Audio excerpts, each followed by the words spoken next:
Come on, man.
I predict that you're likely to chew off your own tongue.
All right, good morning. It's just about time to get going here. Make sure you're hitting the thumbs up here at the start of the show. Uncle Lou After Dark, the college football call-in show.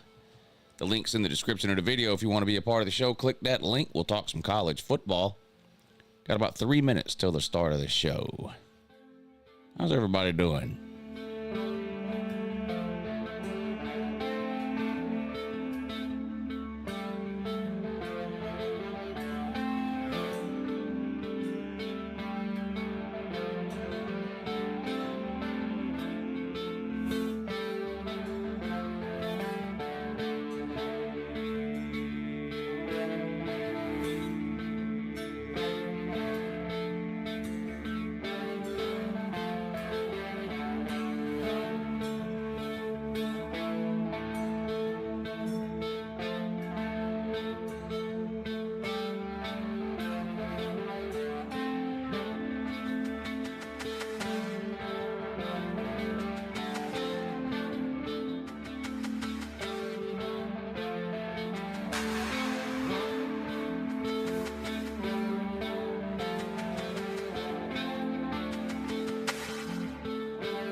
Come on, man.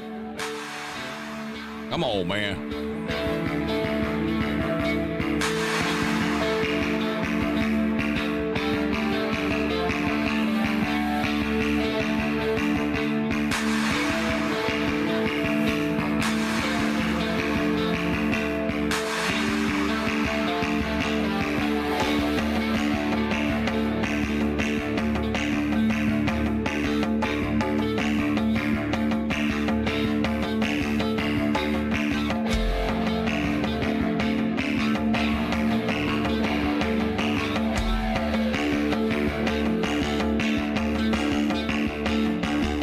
Okie dokie.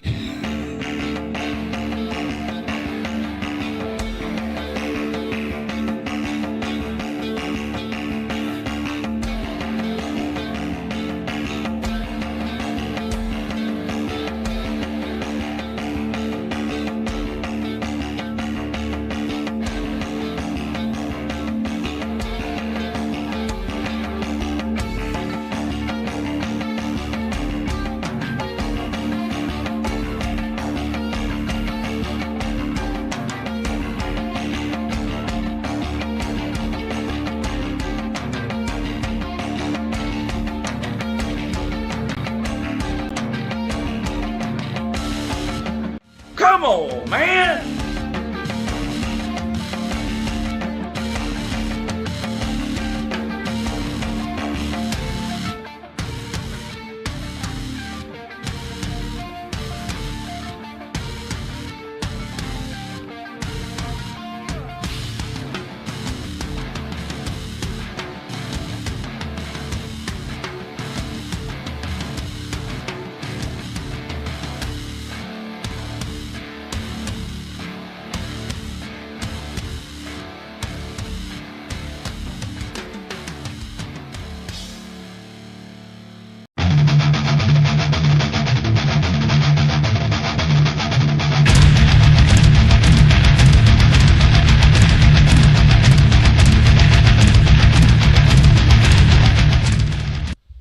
Good morning. It's Uncle Lou here. That's right. It is me, Uncle Lou, live on YouTube for you. Thanks for watching. It's Uncle Lou After Dark, the college football call-in show. How's everybody doing? Happy Tuesday. Hope you had a great day. Hope you had a way better day than I did. It's one of the most stressful days of my life, professionally, for sure. I don't want to waste a lot of time today talking about it. Maybe on Thursday, I'll tell the whole story of everything that happened today. It was an absolute nightmare. But thanks to some really good people, we got it cleared up, and I'm back. It's almost like I was never gone. So you guys know, on Tuesdays, I do have to end the show at a decent time. Thursdays, I can go almost as long as you want. So I don't want to waste a bunch of time today, with a sob story about Uncle Lou, that probably not very many people care about. So we'll get into that on Thursday, if y'all want to, but we do need to get into the show today. An amazing, unbelievable weekend of college football. I try really hard to avoid recency bias. Whatever you saw yesterday is the best thing ever, and it's better than whatever happened 2 days ago. Every team that wins the Natty it must be the best team ever because they won the Natty this year. They're better than the team that won. I try to avoid that. I think this past Saturday might have been the best Saturday of college football I've ever seen in the regular season. It was unbelievable. We had marquee games at all three time slots, and they all three lived up to the hype and exceeded any and all expectations I think that anybody had. You had a fourth game, the backyard brawl, West Virginia and Pitt, too, thrown in there that also went to overtime, came down at the very end. You had the Georgia Tech Clemson game at noon, the Georgia Tennessee game at 3:30, Notre Dame Texas A&M at night. It was an unbelievable day of football. I've mentioned it a couple of times. I'll say it again. If you know somebody that, for whatever reason, is not a college football fan, and you've either been trying to talk them into it or they have mentioned maybe getting into college football, find those 3 or 4 games from Saturday on YouTube, sit them down, and have them watch those games from start to finish. If they're not a college football fan after that, they're hopeless. They'll never be a college football fan. It was an unbelievable day of football. Obviously, heartbreaking if you came out on the losing end of any of those. Last-second walk-off field goal sends Clemson home a loser. A missed field goal, and then an overtime touchdown by Georgia sends the Hill Jacks back home losers. Of course, at least they're used to it. And then Texas A&M goes on the road to Notre Dame, and just an all-time classic game down to the end there, too. The backyard brawl, West Virginia versus Pitt, goes to overtime. West Virginia upsets Pitt as a 7-point underdog and gets the win by a touchdown in overtime. It was just an unbelievable Saturday of games. Great games in all three time slots, in all the marquee matchups really delivered. It was sort of everything we wanted week 1 to be.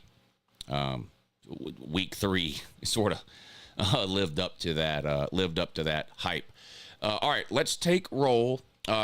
Feel free to call in. We're going to talk some college football today. This is a call-in show. The link's in the description of the video. I'll post it a couple of times in the chat.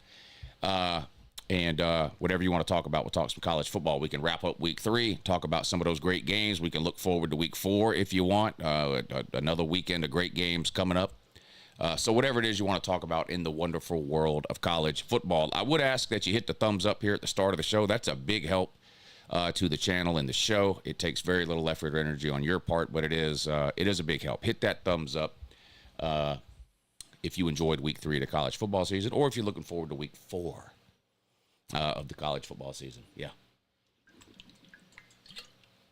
A couple of coaches have found themselves out of a job. UCLA's Foster and Virginia Tech's Pry unemployed as of today. Who will be the next one to join them?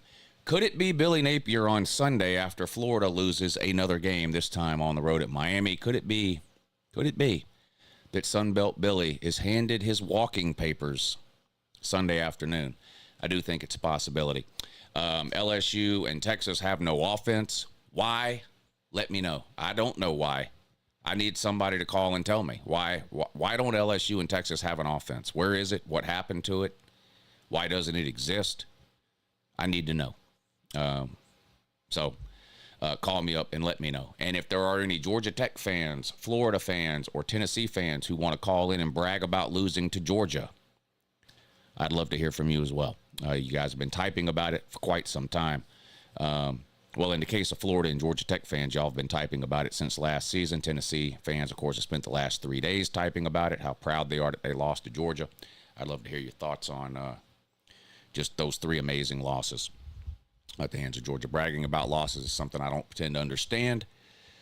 So if you want to, like I said, if you want to call in and fill me in on the ecstasy of losing that you apparently feel, I guess I'd be happy. I'd be happy to hear you out. I just realized too. This don't pay any attention to the scroll on the bottom. Today's been an absolute mess. Today's been an absolute mess. I thought about not even doing the show. I got to get rid of this on the bottom. I don't know what the streaming schedule is. I have no idea. I have no idea what the streaming schedule is. Yet I can give you an idea right now, though, because I did put the poll up over on my Patreon.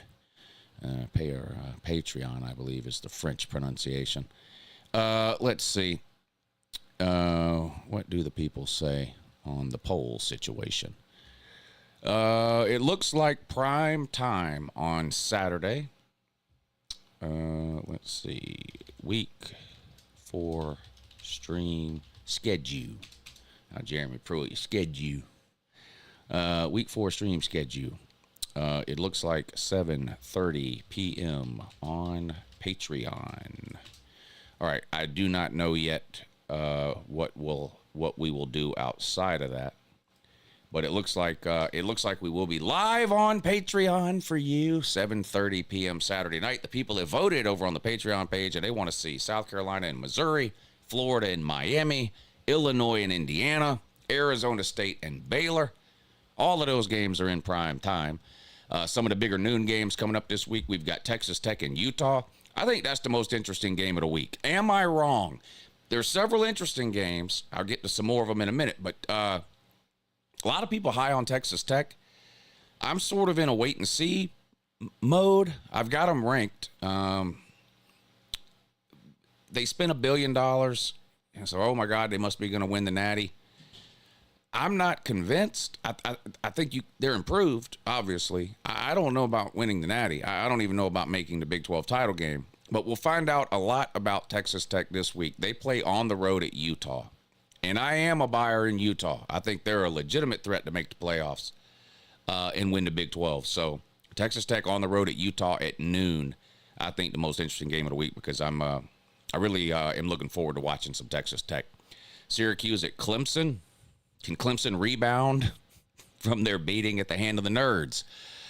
Probably. I mean, I don't know. And then SMU and TCU. Those are the noon games. Now, the afternoon games, another candidate for most interesting game of the week, the Jackson Arnold Bowl. That's right, Auburn on the road in Norman to take on John Mateer and the Oklahoma Sooners.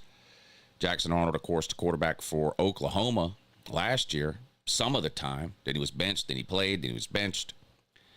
He hits the portal, winds up at Auburn, and both teams are undefeated right now.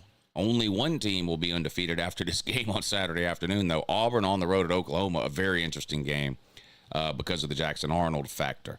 Michigan and Nebraska also play at 3:30. Again, two undefeated teams there. Purdue at Notre Dame. Can Notre Dame get off the schneid?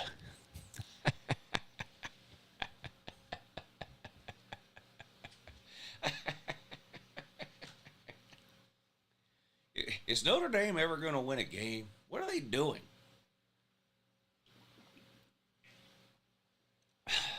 Notre Dame. I sure hope they can beat Purdue somehow. I don't know.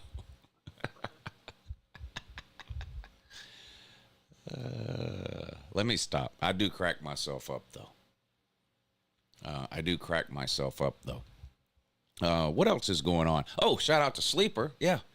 Shout out to Sleeper. They are sponsoring the call-in shows. Guess what? I'm going to show you later on in the show. I hit 2 different Sleeper plays on this past weekend. So week 1, I only did 1 play. I missed it. Week 2, I did 1 play. I missed it. So I'm like, okay, week 3, let me double up here. Let me try 2 different plays and see if I can hit one. I ended up hitting both of them.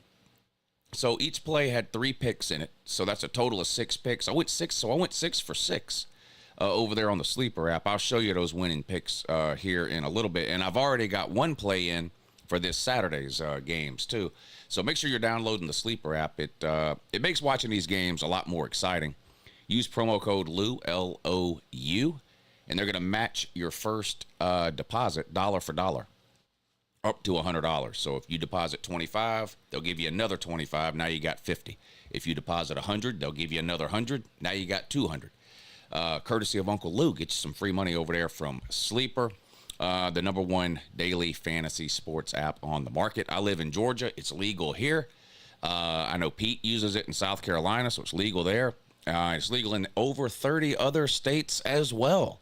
So if it's not legal wherever you're at, hey, the Constitution grants you freedom of movement, bud. So, like, why are you still living in Nebraska or any of the Dakotas? What are you doing? Like, even if Sleeper is legal there, Get out of there. What are you doing? Who are you hiding from? Who are you hiding from? Get out of there. You're in Wyoming. What are you? You're a ranch. You're not a rancher. What are you doing? What are you hunting buffalo up there? Get out of there. Move to a real state. Move to a real state that with people and crime and whatever, everything else.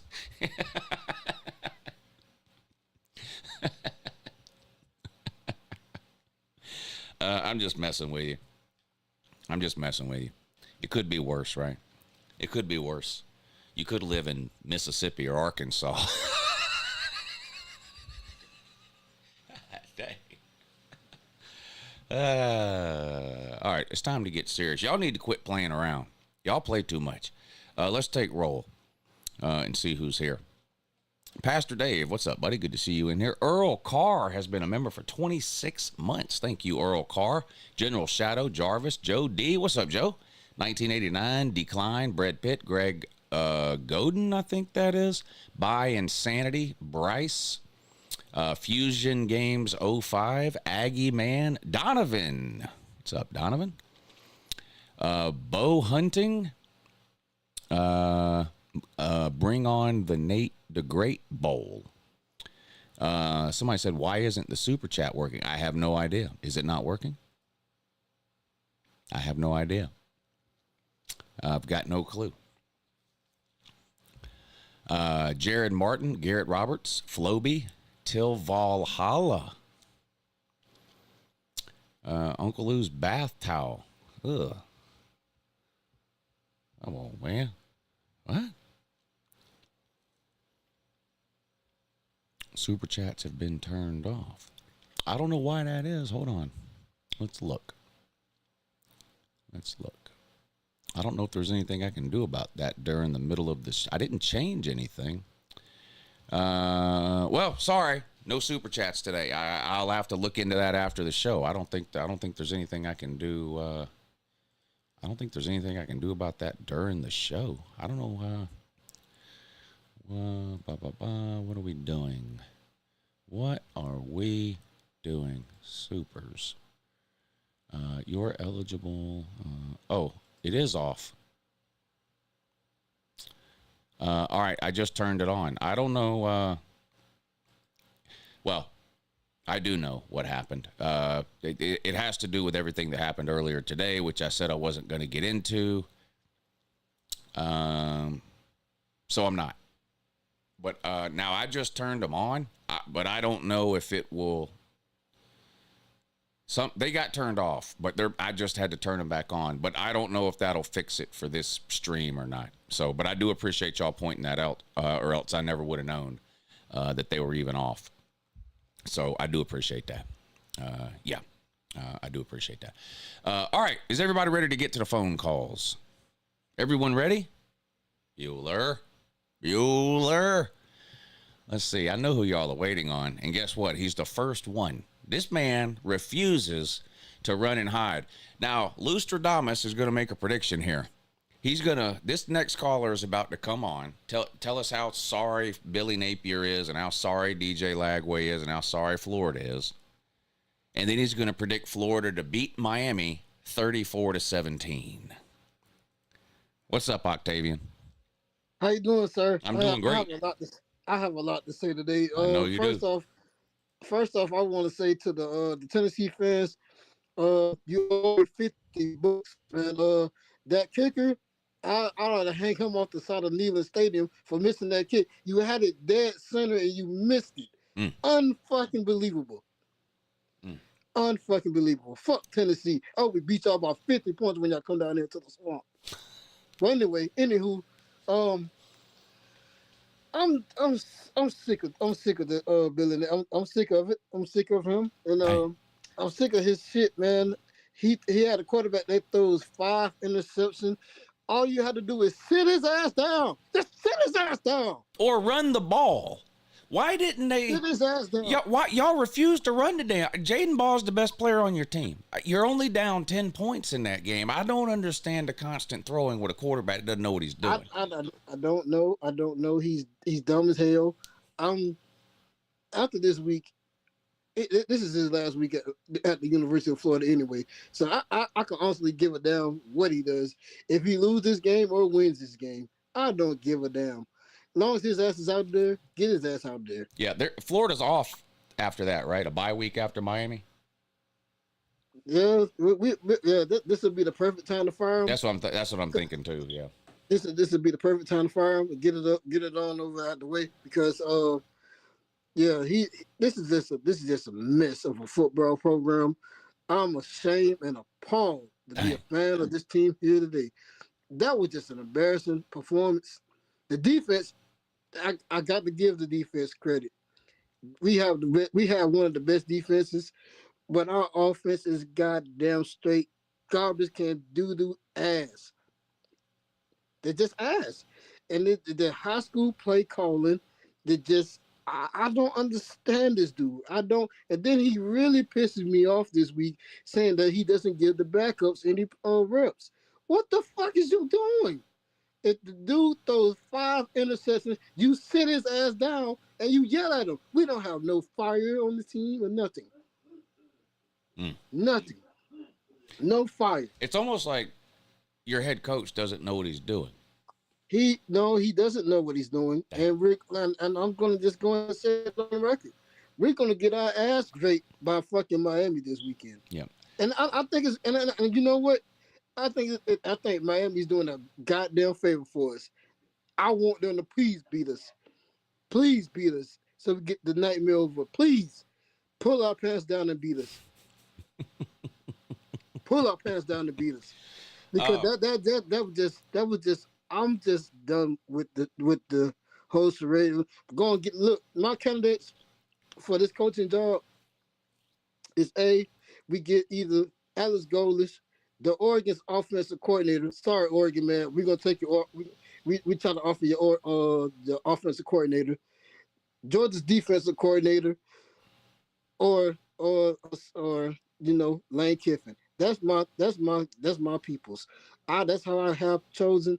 So I really want after watching extensively on the Oregon network, I want the Oregon's offensive coordinator. Now, all right. So you have your list of coaching replacements. Do you have a list of quarterback replacements? Oh, absolutely. Because it turns out DJ Wagway-Woo ain't no fucking good, bud. Oh, absolutely. Because DJ Lagway, I don't know what the hell. I think it's the goddamn Beats commercials they did it. I think the Beats did it to him. I really did. I'm just really frustrated. I heard he might be transferring to UCLA. That will be goddamn great. If you throw 5 interceptions and your coach refused to sit your ass down on the bench, you ought to move to UCLA. Shit, you ought to move to Tuscaloosa. With that, they're worshiping you like a god down there. Yeah. Yeah, but I'm just upset with my Gators. I just want to say to the LSU fans, y'all gave me hell last week, but I just want to say, y'all got a good defense. Your offense still ass. I just want to tell you that your offense is ass. I don't know if y'all gonna go undefeated, but the defense is good. Offense is straight ass. Yeah. Slim Shady Canes, if you see this, if you hear me, Slim Shady Canes. Miami hasn't done nothing, but I'm not impressed. I'm not impressed with what they done. The offensive line, you might have the best offensive line in the country, but your quarterback is a sitting duck. And we're going to tear his ass up. At least we get a couple sacks on his ass. You just can't help it. You can't help yourself, can you? Fuck Miami. All right, Octavian. I appreciate you calling in and manning up. There you go. Good morning. You're on with Uncle Lou. Good morning, and too as well. The birthday boy. Yeah, what's up, Lou? What's up, buddy? Happy birthday. Not much. Happy birthday. Oh, thank you. Did you just wish happy birthday to yourself? I'm pretty sure you did. Hashtag professional. Yes, I did. I tell you what. For your birthday, I'll invite you down here the second weekend in October. Okay. How about that? Sounds like a good option or idea. Good. So great.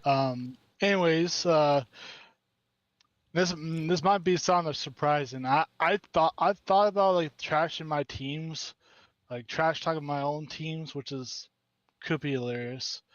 I'm gonna start with Nebraska. For those people that don't know, Nate is a two-teamer, right. and his two teams are Nebraska and Michigan, and they play this weekend. So here's the deal, Nate. What's up? On this show, on this channel, really, it's unacceptable to be a two-teamer. But if you are a two-teamer, and your two teams play, you have to pick a side here before the game. So, are you picking Nebraska or are you picking Michigan? I already picked Nebraska to beat Michigan this year, so I'm staying with Nebraska. So I'm going with the corn man. So all right, so you're a Nebraska man this week. Just this week, yes. Okay. Now let's just get into the trash talk against Nebraska. Even though I picked Nebraska, y'all haven't won shit. Y'all haven't won shit since like the 90s. Y'all are not a dynasty anymore. Y'all are garbage. The only thing that's down here is fucking corn. Dang. And nothing else. Nothing else to do but me. That's sad. Even though there's a Herondor Zoo or Omaha Zoo, in fact, that's the only attraction that we have. That's fucking sad. Nebraska. Fucking Nebraska, bro. Why am I living here? Michigan. Yeah, congratulations, Michigan. You cheated your way to the national title. Even I admitted it. You still won. Congratulations. Even before Nebraska, even. That's even more impressive. You know what's even more sad? Notre Dame couldn't even win a natty even before Nebraska. Nebraska has won a natty before Notre Dame. Hashtag 1988. Nebraska's latest natty is 1997, even though it was, shared with Michigan. But I think Nebraska would have won that one if they met. Notre Dame fans, you're all so fucking sad. Y'all are you 0-2? Is that right, Lou? Notre Dame is winless. Holy shit. Yes.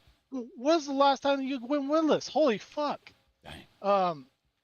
Y'all are so trash, man. Y'all are ass cheeks. Even Clemson has a win.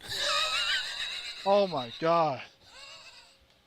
Even Clemson has a running back that is a wide receiver. That's sad, man. Jesus. I can't even talk right now because this is just wow, Notre Dame. Rudy just made last time was Notre Dame was relevant is when Rudy walked on the field. That's fucking sad. Holy fuck. And that's about it for me. But Michigan man, you're going down again. You're gonna get sticked by the corn man, and you're gonna be sorry. You're gonna be sorry about your ass and getting beat by a fucking corn. Have a good day. All right, that was an amazing call. We should probably just end it there. But since there are people still waiting to come on, I guess we'll keep going. But good luck to anybody following that. Okay, I've tried not to get into the hacking thing that happened earlier today, but there's too many issues that are arising as a result of that, so I am going to have to address a couple of things here real quick. This morning at about 10 o'clock, I started getting a bunch of emails on my email account that's associated with my YouTube account, saying, you just changed your password, you just changed your recovery phone number, you just changed your backup email. And I'm like, what? I didn't change it. I didn't do anything. I'm literally sitting here doing nothing. Before I could figure out what was even going on, I had been logged out of my own email account that is associated with the YouTube account. Immediately, I was like, that's my YouTube channel was the first thing that came to mind. I was like, oh shit. So I went to my YouTube channel and it was still up, but somebody else was live streaming on my YouTube channel. They were streaming some kind of crypto commercial or something. I know nothing about, I wouldn't know I don't know anything about it. And I had no access to my YouTube channel other than as a viewer. In other words, it was like it wasn't even my channel anymore.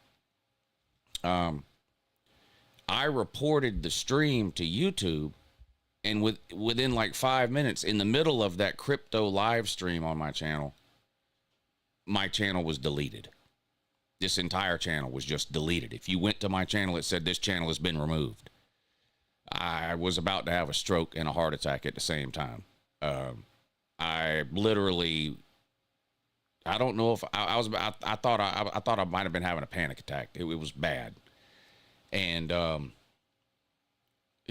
make a long story short, I spent the entirety of the day on the phone and emailing with a bunch of people who put in a lot of time, effort, and energy today to help me that didn't have to, but they did.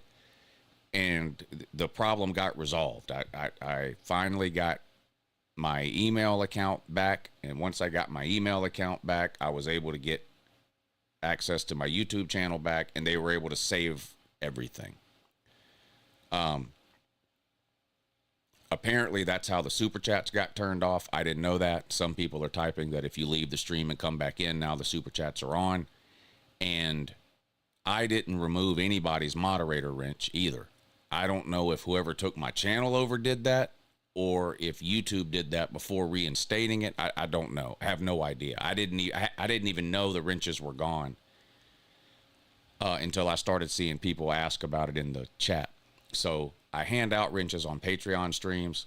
I will do a Patreon stream tomorrow it won't be anything on it. It'll just be a picture. It won't be an actual me doing anything, but I'll go live, post a link on Patreon. You can come click on that link, just leave a comment and leave, and I'll give everybody their wrenches back. But that's the only way I have to give the wrenches out to the Patreon people is on a Patreon stream. So I'll stream tomorrow for 3 or 4 hours. I'll just leave a blank stream up with just some kind of picture on it, or some kind of picture like this or something. It won't be me talking or anything. It'll just be a live stream. You just come, leave a comment, and I'll give you your wrench. So that link will be posted on the Patreon page tomorrow, and we can get everybody's wrenches back and straightened out and all that. And then, of course, we have the Patreon stream Saturday night, too. So if you can't stop by the stream tomorrow to get your wrench back, but you're going to hang out and watch the games with us Saturday night, you'll get your wrench back then. So I apologize for all that. It wasn't anything I did. You didn't do anything wrong. But that's what happened. I'll get more into that on Thursday when we have more time. But I have to end the show at a decent time tonight like I do every Tuesday, whereas on Thursdays we can go longer. So I'll spend more time on Thursday explaining that situation. Jay Shipes and Earl Carr, thank you for being members of the channel. I appreciate that. Jay Sipes says, leave and come back in, and it works. He's talking about the super chats, I think. Jarvis says, where is Tyler from Spartanburg when you need him? Yeah, Dabo says to the Clemson fans, y'all better quit talking shit about me. I'll leave. You want me to quit? I'll quit. But I'm going to go coach somewhere else. That's what he said today. That's what he told the media today. That's what he told the Clemson media. You got a problem with me being 1-2? You want me to quit? You want to fire me? I'll go coach somewhere else. So we'll see what happens with that. VicTube Productions says DJ No Way and Arch Manning need to be arrested for impersonating quarterbacks. Yeah. If you took everybody's preseason like top 10 quarterbacks list, you could rename it top 10 worst quarterbacks. It'd be more accurate. It's been bad. Lou, I closed the chat and rejoined, and the super chats are on. Thank you, Eddie. Thank you, VicTube. Jolish says, I dead ass was like, is Lou literally promoting bullshit crypto? Brother, I can't even intelligently talk about crypto. I don't know anything about Bitcoin. I don't really know what you do with it. I don't understand it. So I don't know what that's about, but in talking to a lot of people today, apparently it's a popular thing. These channels get taken over. They stream these Bitcoin infomercials, and then they delete the channel. I don't even know what the point. I don't even know what the point is of them doing it. I don't know what they get out of it. I don't know. It's all way over my head. All I know is thanks to some good people, I got the channel back. So disaster averted on that front. Good morning. You're on with Uncle Lou. What's going on, Lou? Happy to see you back up in. And also, thank you. Can you hear me? Sorry. Oh, Yep, I hear you. you're bugging out. I was just gonna say, I know that you mentioned that this past weekend was one of the best slates that you had seen, but I'm gonna take it up a step in terms of hyperbole. This year, for whatever reason, is giving me 2007 vibes. The amount of parity, the more that I look at the overall top 25, I can't pinpoint really a single team or two that is a clear head national champion. In terms of, even at the top, I think that there's still a lot that we need to see in a lot of these teams. I know it's still early in the season, but, with teams like Penn State and LSU, there's still a lot of questions about, their offense. To me, Miami's looked like the most complete team right now, but they have Mario Cristobal as their coach. You know what happens inside 2 minutes? He has to wear a diaper. And obviously, we've seen Texas. They're completely broken. We don't even know if Arch is hurt or not, but I just think that in terms of the overall parity from what I'm seeing so far, this is still anyone's game. It doesn't feel like in years past where, kind of like at this time of the year, people would still say, oh, well, it's probably going to be Georgia or Bama. There's a lot of parity, I think, this year. Yeah, I think last year was kind of that way too. I mean, when you look at the team that won it all, no one was picking them to win it all, even at the end of November. So I think that last year was a lot similar. And I agree with you. I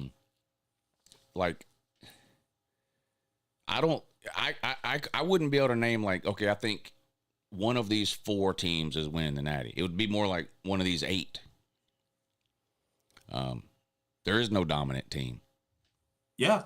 And I mean, even kind of looking at the middle and lower parts of the AP poll, I was going to make the argument. I think A&M and Oklahoma are better than Texas from what I've seen so far. 100% agree. 100. Yeah. I think Texas is in danger of not making the playoffs. I'm serious. They don't look good. Everyone laughed at me at the start of the year about my take on that. This Texas team is vulnerable. Yeah, I like what I've seen of Oklahoma, but also other teams kind of in the middle part. You had mentioned, Utah and Texas Tech. We're gonna see them duke it out on Saturday. Tennessee, even with that Georgia loss, their schedule's fairly manageable. Yeah, they got to go to Alabama, but we'll get some more read on Alabama when they play Georgia and whatnot. And even in the lower part of the poll, I mean, USC's starting to climb. We'll see if they actually have a semblance of a defense. Yeah, Michigan beat, the Little Sisters of the Poor out in, Mount Pleasant like it was 1905, but their schedule gets easy too. And depending on how they use Underwood, like we saw last weekend, we could see them maybe rise up. We'll see what happens. But frankly, I was also going to say, I think the game of the week this week for me is Illinois-Indiana. Yeah. That is a huge game. And I hate that game day's not going there. Why the hell are they going to Miami? Yeah. I think that's an elimination game, Illinois-Indiana. Indiana, of course, made it last year. Illinois barely missed it, 9-3. I thought Illinois, my preseason thoughts were that Illinois would be better than Indiana this year, and we'll find that out, of course, this week. Illinois is more tested. I think they've got that road win at Duke, which isn't great, but that's better than anything that Indiana has played by a mile. Indiana's played a high school schedule. It's the same with that Charmin Ultrasoft Otacon that Signetti's been touting. Hopefully this will kind of be like the OSU game that I went to last year, where that was a wake-up call for Signetti. But I think we're in for another really good week. And I think once we kind of start getting into the meat of conference play, in these coming weeks, I think we're going to ultimately start to see the crowd kind of thin down in terms of who's really going to be in that upper echelon of, national championship tier. Yeah, but the other thing is people need to start preparing their mind for is that the ACC may get 3 teams in.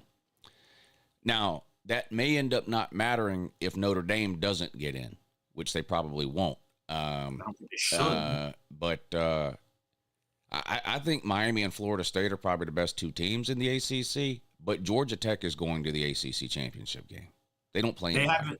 They have an inside track. And what's crazy about the ACC is with some of the scheduling, I've been seeing stuff. They're not a good team by any means, in my opinion, because of how youthful they are. Have you looked at Cal's schedule? Yes. It is a cakewalk. Yeah. Like, I love what I've seen out of their freshman quarterback. I hate that they're in the ACC. They're a Pac-12 after dark stable, but by God, their schedule's easy. Yeah. They're not good. They're extremely inexperienced, but I'm not saying that they're a playoff team, but they could definitely stat pad off that easy schedule of theirs. Yeah. Yeah. It's going to be interesting because I think there's going to be a lot of 9-3 teams that are pretty good that may be on the outside looking in at some other teams with better records, and it's going to end up being maybe a worse mess than we had last year with people being mad about teams they think are better but getting left out. The committee is going to have some tough choices to make. Yeah, and I think a lot of that, I think in terms of the overall conference breakdown, I think ACC, I think is a lot more open this year with obviously Clemson really on the schneid now.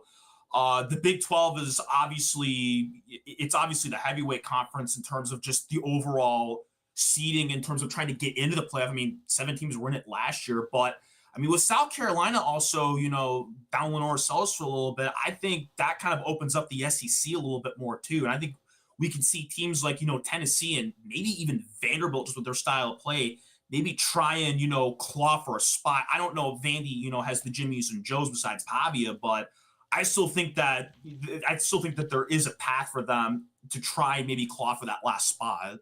But Missouri too. I mean, Missouri plays Alabama and Texas A&M, but they're going to be pretty big favorites in the rest of their games. Yeah. Now they got blown out by those 2 teams last year, and maybe they will again, although they're both at home. Missouri gets Bama and Texas A&M at home. Yeah. And I know it's early in the season, and some teams have played tougher schedules than others, but they've got one of the best offenses and one of the best defenses in the country through the first 3 weeks of the year, Missouri. We'll see what they do this week against South Carolina. They're a 13.5-point favorite, and you already mentioned the Sellers injury. But they're like Cal. Like, I don't know. It's hard to tell how good they are. It's weird because with Mizzou's schedule, I feel like the past 2 or 3 years, I don't know what deal with Sankey they have, but they've always gotten a very fortunate schedule. Not saying that it's easy, but a lot of the breaks that they've gotten have been quite fortunate in my opinion. But again, some of that is up to chance in some aspects. Yeah. And of course, a lot of people are talking about Tennessee now coming out of the Georgia game because they looked pretty good there. Mm-hmm. But the reality is they have a loss in September. Like, that's just, I mean, and they play at Bama, at Florida. They host Oklahoma. They play Vandy. I don't think they're winning 10 games. It's definitely an uphill battle from what I could see. I mean, obviously, do I think they're better than Missouri? Maybe. No head to head. Missouri's got Missouri's got a way better chance of being 10-2 than Tennessee does. Yeah, getting Oklahoma at home definitely helps, though. But you and I are kind of on the same page with Oklahoma. I think that a lot of people were discounting them going into the year, and I think they're a viable team for not only. I think they could be an SEC contender just with how crazy the conference is. But we got a lot of season left. They still got to play Texas. They got to go to South Carolina. But I had them at 9-3. It's gonna get fun. I had them at 9-3, and they're better than I thought they would be, and already had them at 9-3. So we'll see. Hey, thank you for the call. It was good to hear from you. North Florida white trash. Wow, I haven't seen you in a while. Says, good morning, Woo. The world's been a sad place lately, and it's nice to be able to come listen to you talk college football with the brightest minds on LouTube. Go Gators. Have a good morning in that. Good to see you in here. Yeah, tough times for the Florida man. Tough times for the Florida man. He's a Florida man, Lou. Yes, he is. Justin Farmer says, poor Clemson, man. Yeah. So I started doing this thing on the Your Season Is Over video. I'm going to keep it going. And I don't know if I'll be able to add teams to it every week, especially this early in the season, but I'm going to do a playoff elimination tracker. Because everybody else is going to be doing, here's after week 3, here's my 12 playoff teams. I'm not going to do that. I'm going to tell you the teams that aren't making it. every Sunday as part of the Your Season Is Over video, and I forgot Notre Dame and Clemson as the first two on my list. Now, when I say playoff eliminator, like, I'm not saying this is like teams that were highly ranked or people were saying had a shot at the playoffs. Like, you know, I'm not going to add Virginia Tech to the playoff eliminator thing. Like, duh, no one thought they were making it anyway. I'm talking about teams who potentially had a shot, or people were talking about having a shot. I'm gonna update that list every Sunday as part of the Your Season Is Over video, and I've got Clemson and Notre Dame on it now. So I have officially eliminated Clemson and Notre Dame from playoff contention. Sorry. If you're a Clemson or a Notre Dame fan, keep in mind I have been wrong before. Back in 2019, I picked Georgia to beat South Carolina in Athens, and they didn't. So it's possible I may be wrong again. Good morning. You're on with Uncle Lou. What's up, Lou, man? Hey, buddy. Acceptance. Yep. You know, It's the final phase. stage. Final phase, my man. Yeah. The Florida Yes. man. Yes. Yes. Man, I think we finally hit rock bottom. You know, it's about time. We're gonna get blown out this weekend, and hopefully Napier gets fired after that. But, Yeah. You know, another thing is too that it's bad teams get used to losing and good teams get used to winning. And to a certain degree, the Georgia-Tennessee game falls into this category. I don't know that Tennessee ever thought they were going to win that game because they just don't ever beat Georgia. And I don't know that Georgia ever thought they were going to lose that game, even when it was 21-7, just because they don't ever lose that game. But when you look at Florida, it's like they're inventing new ways to lose every week. They've given up 2 touchdowns in 3 games. Florida, and they're 1-2. Like, that can't have ever happened before. Somebody please point it out to me if it has. They've given up 2 defensive touchdowns in 3 games, and they're 1-2. DJ Lagway, who even I thought would be the lone sort of bright spot coming out of the Napier disaster, turned into, I don't know what that was. He was throwing the ball into triple coverage, running around and throwing the ball up for grabs. It was just terrible. And I picked LSU to win, and they did, but like 5 interceptions from Lagway. The defense is doing everything they can. It's got to be. So as much as I love like piling on the Florida fans and all that, this has got to be frustrating as shit. I mean, it's got to be. You've given up 2 touchdowns in 3 weeks, and you're 1-2. That is unreal. Yeah. Our defense looks good. You know, it looks good. But yeah, but how long is that going to last? I mean, look, Georgia went through this. Well, they weren't as bad as Florida was, but like Kirby's first few years in Athens, like the defense was good, but every game we played, we lost 24-20. It feels like we couldn't score. In Florida's that magnified. It's frustrating. It's got to be frustrating. Yeah, it's embarrassing, but I think the hype for Lagway was just, you know, unwarranted. And I blame part of that on Josh Pate. You know, every time I go on his show, it's just he just passes on the back, and it's embarrassing. That guy he had Lenora Sellers, Lagway, and Nussmeier all in the top 3 quarterbacks for this year, and look how that turned out. So, you know, it's embarrassing. Yeah. It is. You know, but one thing, you know, that always makes me happy is just, you know, looking at Tennessee, man, and, you know, 1998. So yeah, Florida would have to be bad for another 10 years.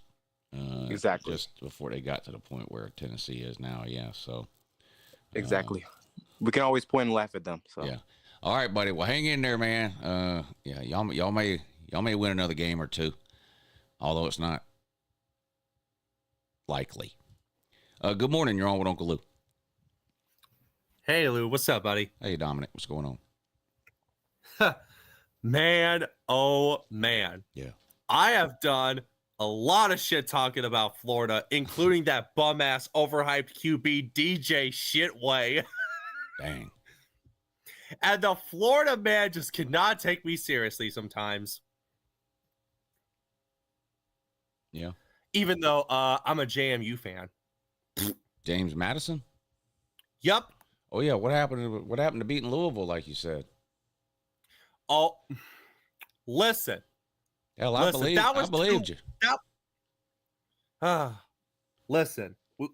Our defense just collapsed in the second half. That's all I'm going to say about that. Yeah. But we're coming off a bye week, and we are on the road at Lynchburg taking on Liberty this week. The Bible thumpers. And we are favored by 8.5. Do I think we're going to win that game? Absolutely.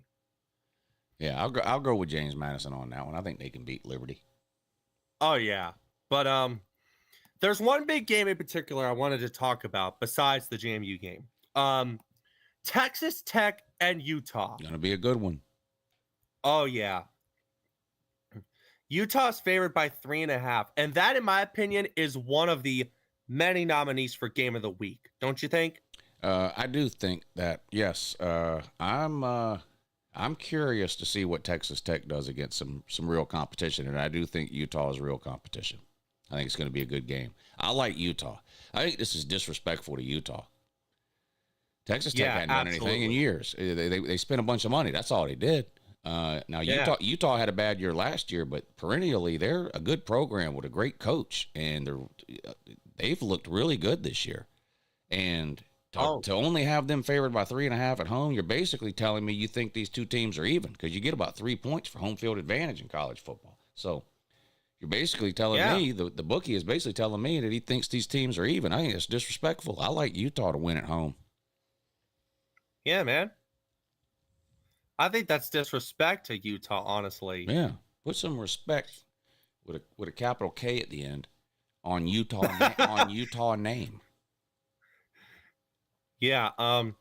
Another game I wanted to talk about: Maryland and Wisconsin in Madison. Yeah, I'm gonna give you about 15 seconds to talk about that shit show. No one, because nobody cares. But go ahead.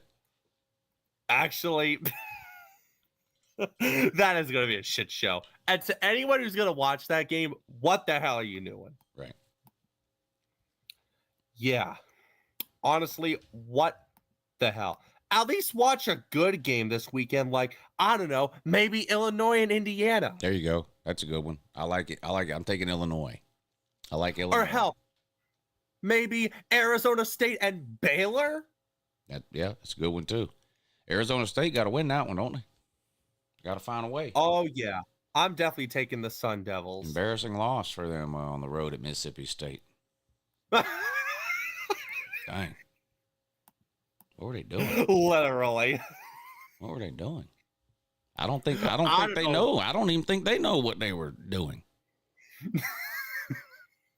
Too much cowbell. Go ahead. No, I said too much cowbell. Mississippi State on that. Literally, like, how do you lose on the road to Mississippi State? How in the hell? And then you beat Texas State at home the next game. And now you're on the road against a really good high-quality Baylor team that might put up a fight against you. Get it together, Sun Devils. Dang.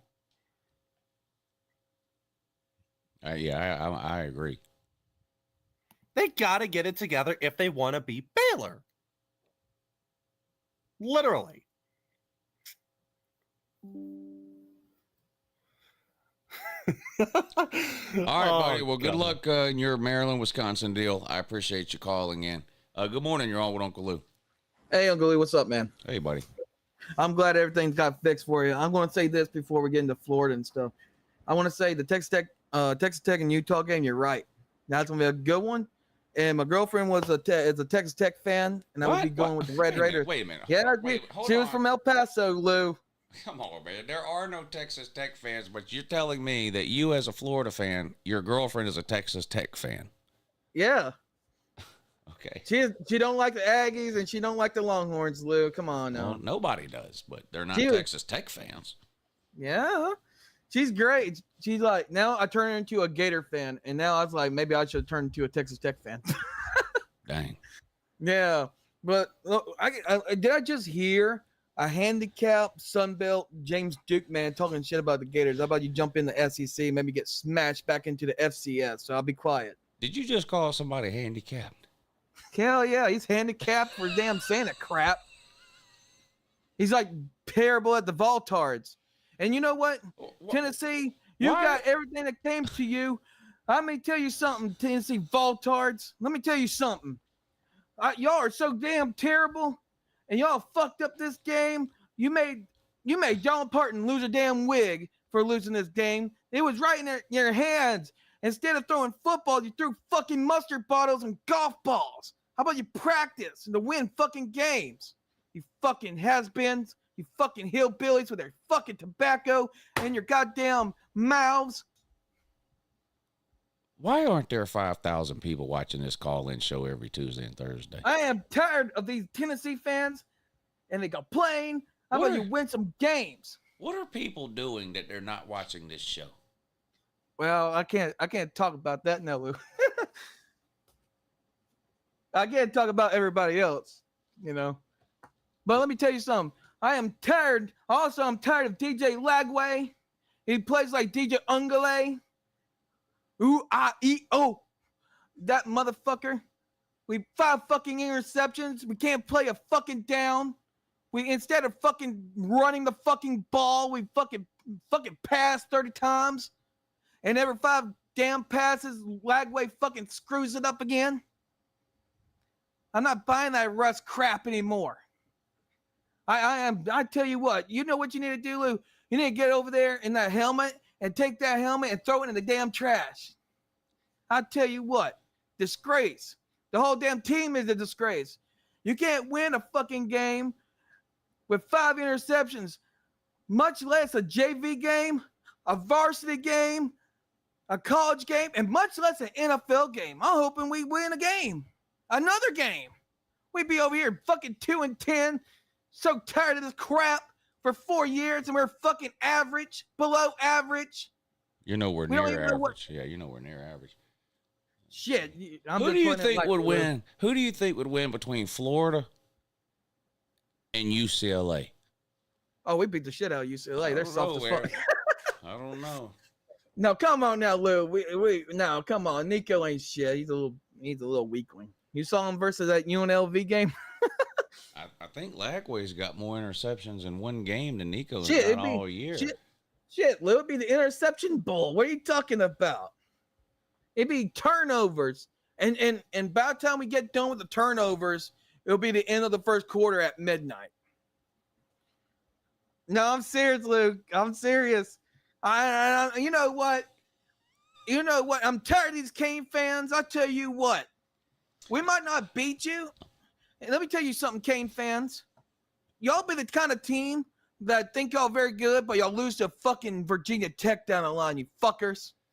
This is the first time in the history of this show where we've had fans of a team, Florida fans, 2 of them now, calling in to talk shit about the team they're playing this week, but then also admitting that they're going to lose. Oh, come on up. Oh, stop it, Lou. Hey, I meant now. Come on now, Lou. Stop it, Lou. Stop it. Miami Stop sucks. it. Miami's garbage. They can't do shit. Fuck Miami. They're Miami is terrible. garbage. I mean, they're still going to beat. They're still going to beat us. They're still going to beat us. But man, they're bad. No, hold on.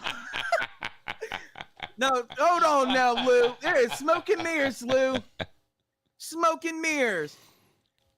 Smoke. Oh, here we go. Who is this? Officer, who the hell are you? Sir, you make Lance from Jasper sound like a fucking genius.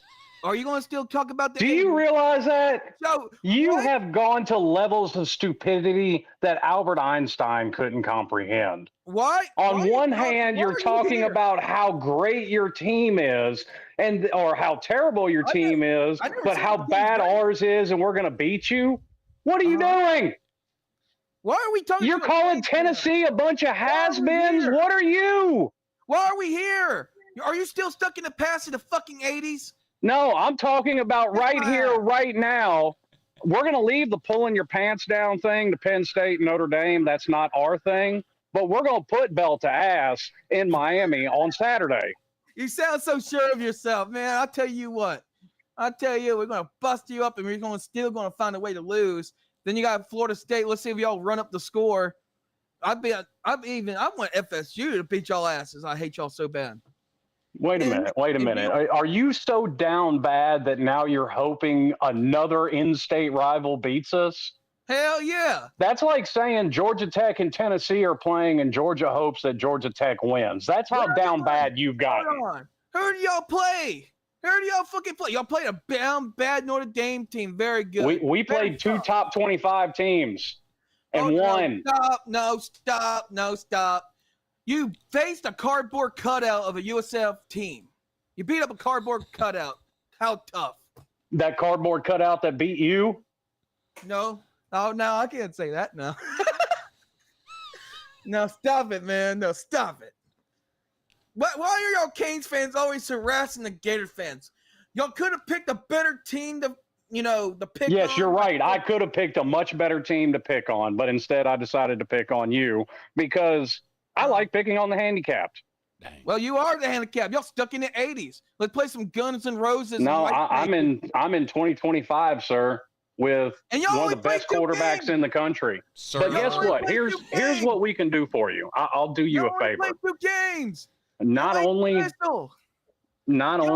will we get your coach fired, but when DJ Lagway is tired of sucking, he can come on down to Mario Cristobal's quarterback rehab and win him a Heisman Trophy and become the #1 overall pick. And you got leftovers of a Georgia fucking quarterback that got his Lamborghini stolen and fucking got cheated on a fucking white cracker instead of a damn Mexican.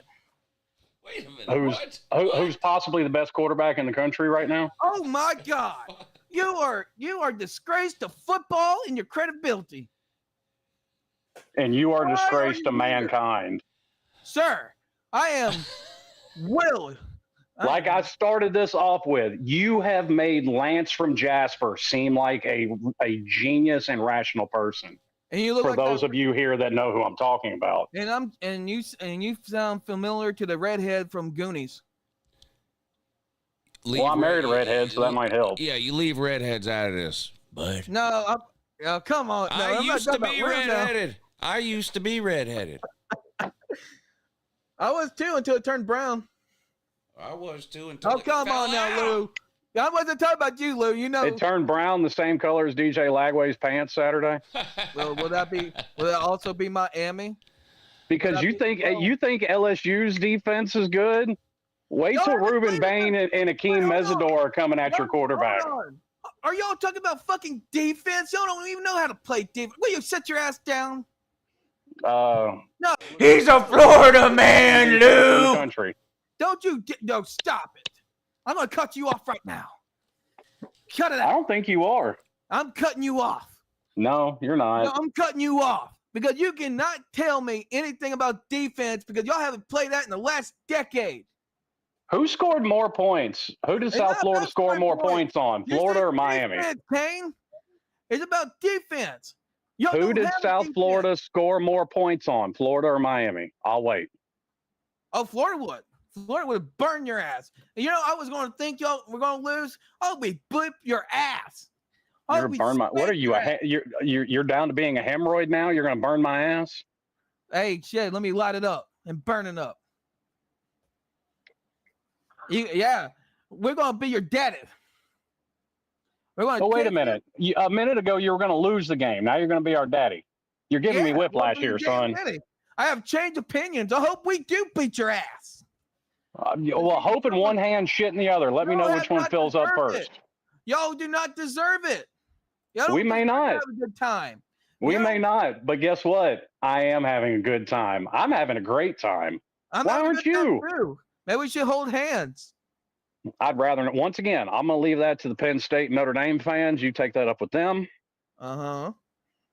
Not my thing. Sorry, are you gonna be calling in on the show when y'all lose to like Virginia team or? Sir, I've been calling into this show for 9 years. I'm not going anywhere anytime soon. Are you sure? Because let me tell you something. You still got a sorry ass Mario Cristobal that haven't done nothing.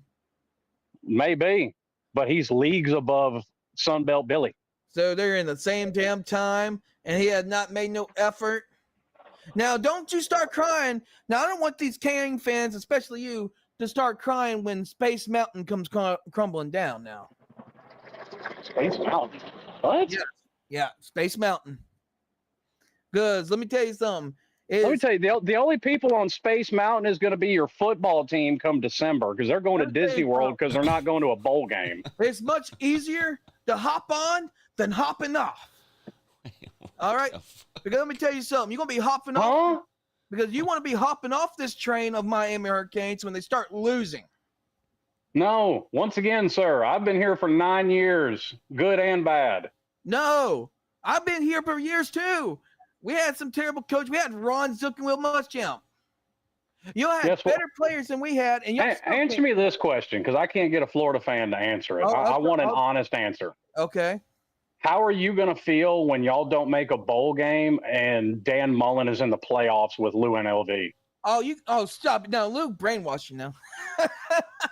No, that's not going to happen. How mad are y'all going to be, honestly? Oh, Dan Mullen? I don't give a shit about him. He's a snarky little bitch.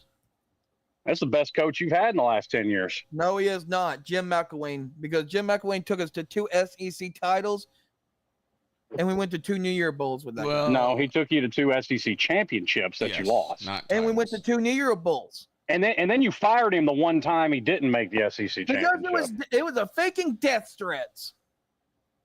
Hey, guess who else took you to New Year's Six Bowls? Dan Mullen. Dang. Oh, shut up. No.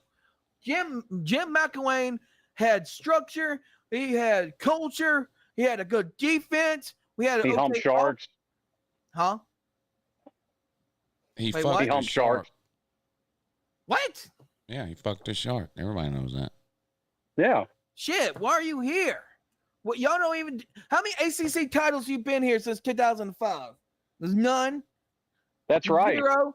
That's right. That's absolutely right. Guess what? Miami has not won a conference title in 21 years that they've been in the ACC. But guess what? We still have more conference titles than Florida. Why is that? No, come on. No, stop. I'm going to cut you off. I'm cutting you off right now. Trey, Miami didn't join a conference period until 1991.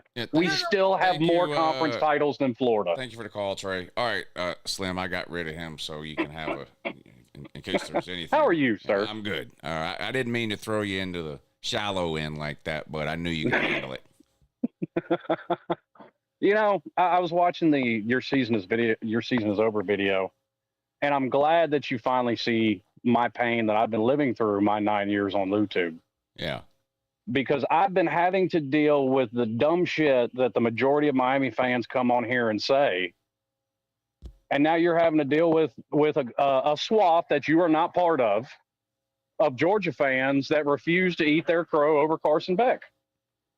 Yeah, I told Georgia fans, I said, we're lucky as a group that Gunnar Stockton had the game that he had against Tennessee because it just, we would have just gotten clowned all over the internet about the whole Carson versus Gunnar Stockton thing. But yeah, Carson Beck has been really good. Yeah, really. And he's especially coming off an injury. I'll freely admit he's exceeded my expectations for early in the year. I figured he would have to, not participating in the spring. You figure, okay, and especially coming off of surgery, he's going to be rusty. He's not going to be 100%, probably not have a whole lot of chemistry with his receivers, but he has shown the exact opposite. Yeah, he looks good. If he keeps this up, he will have made a wise financial decision in terms of his NFL deal because he's on his way to a first-round NFL draft pick right now. And that wasn't the case last January, which is why he changed his mind and re-entered college.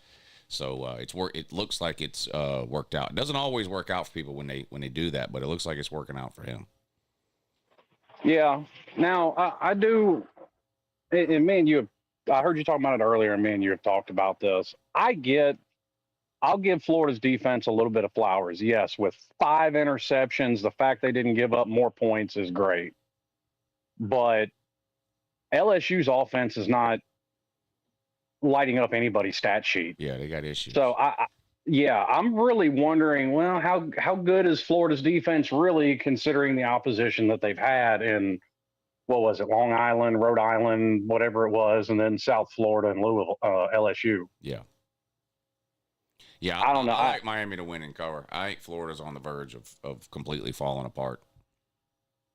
Well, not only do I think this will get Billy Napier fired, but I think it may end the DJ Lagway experiment, because even if he isn't actually injured, he may go the Urban Meyer route and fake a heart attack or some kind of injury and catch first thing smoking out of Gainesville, because he thinks LSU's defense was something serious. Akeem Mesidor and Ruben Bain have been giving people absolute hell all season. I'll tell you something that just crossed my mind here. So last year he was a true freshman, but he played in a bunch of games. So he hasn't redshirted. What if Florida goes down there, gets blown out, fires Billy Napier the next day, Sunday, and then on Monday, DJ Lagway comes out and says, I'm not playing the rest of the year? Because he can redshirt this year. And then, with the intention to enter the portal. Florida would be, they'd be uncontrollably sad that happened. That fan base would go into full meltdown mode. I mean, we've seen players do that, play their 4 games, look around and go, this ain't going like I thought it would. Let me go ahead and sit this one out the rest of the way. We've seen it happen. And me and Pete were talking about it earlier. Somebody else that would not surprise me if that happens this year is old Nico. I'm about to leave you himself. Oh yeah, he's going to be. People will be talking about the Nico thing 10, 15 years from now as a cautionary tale of what not to do. There's a reason a roll of the dice is called a roll of the dice. Like, he took a chance and it didn't pay off at all. Like, he probably cost himself his entire NFL future. Never mind the cut he took in NIL to go there, and he's stuck on a bad team now with no coach and the laughingstock of college football. He's going to find himself in a situation where he's not even going to get drafted, because what's he going to do? Transfer again? He might, but it's not looking good for Nico at all. No, it's not. Really, since I've realized that this portal hasn't been around that long, but when you talk about multiple transfers like that, is Cam Ward really the only success story so far? Well, he's one of the most successful. Riley Leonard transferred and had a pretty good year at Duke. In terms of like NFL futures. I'm talking like 3 or 4 transfers. Oh, 3 or 4. Yeah, I don't know about that. Jalen Hurts, I think his move to Oklahoma boosted his draft stock significantly. Without a doubt. He couldn't throw the ball at Bama. He had to go to Oklahoma to learn how to do that. So there are some success stories of like one transfer, but I don't know. These people that bounce around, man. Bear Alexander, 5-star, top 5 player in the country coming out of high school, quits Georgia after 1 year, goes to Southern Cal, quits there, and now he's at Oregon. And maybe he's good at Oregon. I don't know, but and I think he transferred high schools a bunch of times too. I think you're right. Yeah. So I don't know. I'll leave you with this because I know you got trying to get through some callers tonight, but I think you're right. I think it's going to be a cautionary tale going forward. And word of advice to anybody watching this on a serious note, if you know any Florida fans, hug them, remove all sharp objects from their house, and lock up their medicine cabinets. Slim, good luck this weekend to your Canes, buddy. Good to hear from you. And Yeah, and I definitely want to differentiate between like what Nico did and like your just average run of the mill transfer. There's a ton of examples of players who, whether because they were stuck on the bench or because there was a coaching change or whatever other reason, they decided to enter the portal and go somewhere else, and they've had successful college careers. The difference with a lot of those people in Nico is that it appeared to be purely a money thing. And when he did it and how he did it, that's different than a lot of these other, we see players all the time that transfer in December or whatever, you enter the portal, or even in the spring, maybe if they're buried on the depth chart. But the way Nico did it that was different than what we've seen before, and that just rubbed a lot of people the wrong way, not just Tennessee fans. It's normal for fan bases when a player transfers to kind of, we don't like that player. You see Georgia doing it with Carson Beck. A lot of Georgia fans doing it with Carson Beck. The difference with Nico is that not only did Tennessee fans not like the way that went down with Nico, just college football fans in general were like Team Tennessee on that deal. I've mentioned several times, I can't remember a college football player more disliked than Nico. There was some Shador stuff where people didn't like kind of the whole kind of circus that went on around him and the Rolex watches during the games and things like that. But whatever was said about Shador or feelings people had about Shador, from what I've seen, is nothing compared to the feelings they have about Nico. I mean, there are people hate watching UCLA. I'm one of them. Every week. He made a massive mistake. Nicholas DePerno, thank you for the super chat. He says, I love the Florida fans who say they would rather have Napier over Ryan Day. I've seen this on Twitter, and I'm like, that seems crazy. Yeah, that's...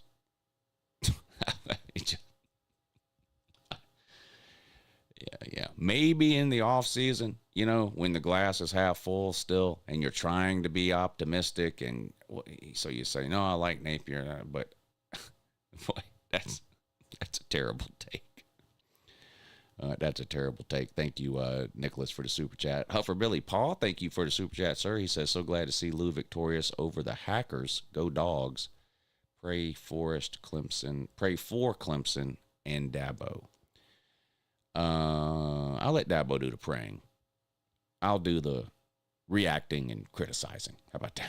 I'll stay in my lane there, and he can stay in. In his lane with the prayers and that. I think it's probably the best way to handle that. Good morning. You're on with Uncle Lou. Hey, Uncle Lou. What's going on? Hey, buddy. I'm good. How are you? I'm doing all right. Good. Just going to congratulate you and your Georgia Bulldogs on the win this past weekend. First of all, shout out to you for calling in. It's not easy to hang around this channel when your team loses, so you deserve some kudos for calling in, and it was a great game. I mean, it was a good game. You remember Georgia lost a national title game in overtime, for Christ's sake. So believe me, I understand pain when it comes to college football losses, and that was a brutal loss, and that's why I made the promise I made that I'm not gonna make a big deal during the year season is over video and shit all over Tennessee, and I didn't. I mean, outside of that funny rolling around in the yard thing with dressed up in the costume, I was pretty tame with Tennessee. It was a great game. Oh yeah, and I thought that's pretty funny. It's been a while since General Valtar's been on the channel, but I enjoy him pretty good. So yeah. I was gonna call you up. Actually, Tennessee losing was part of the weekend for me anyway. But to go along with that, I was actually at a wedding, believe it or not. So I was trying to stream the game or, watch it when I could. And it was funny because my buddy who was getting married was a Georgia fan and I was a Tennessee fan. And so, of course, I got crap after the game about it. So, but I was going to talk to you and let you know I'm glad you got your channel back and everything. What else was I going to say? I was going to say something else. I completely forgot. Oh, for my sorrows. Would you mind playing the Rocky Top banjo soundbite that you got? And then I'll be out of here.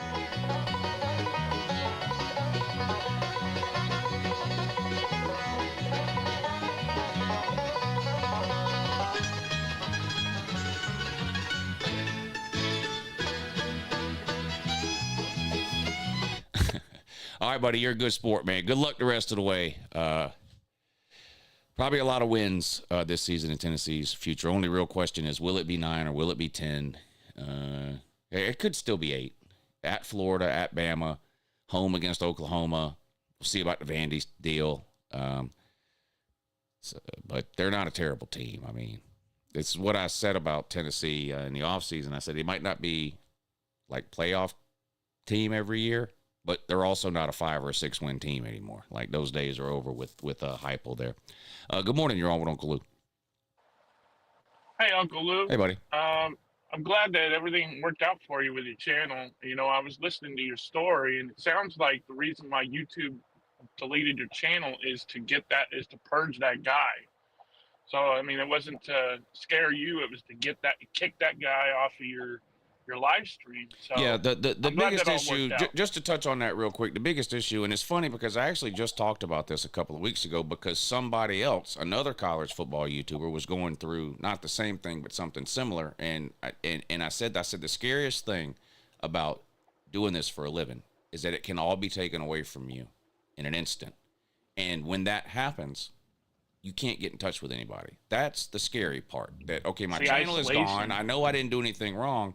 But how can I talk to somebody that can help me get it fixed? It's almost impossible. Now, luckily, I was able to get in touch with some people that know some people that know some people that know some people, and some people pulled some strings for me. Because normally when this happens, even if you get your channel back, you're looking at 4 days, 5 days, sometimes 7 days before anything happens. And so I got extremely lucky, thanks to some kind-hearted people.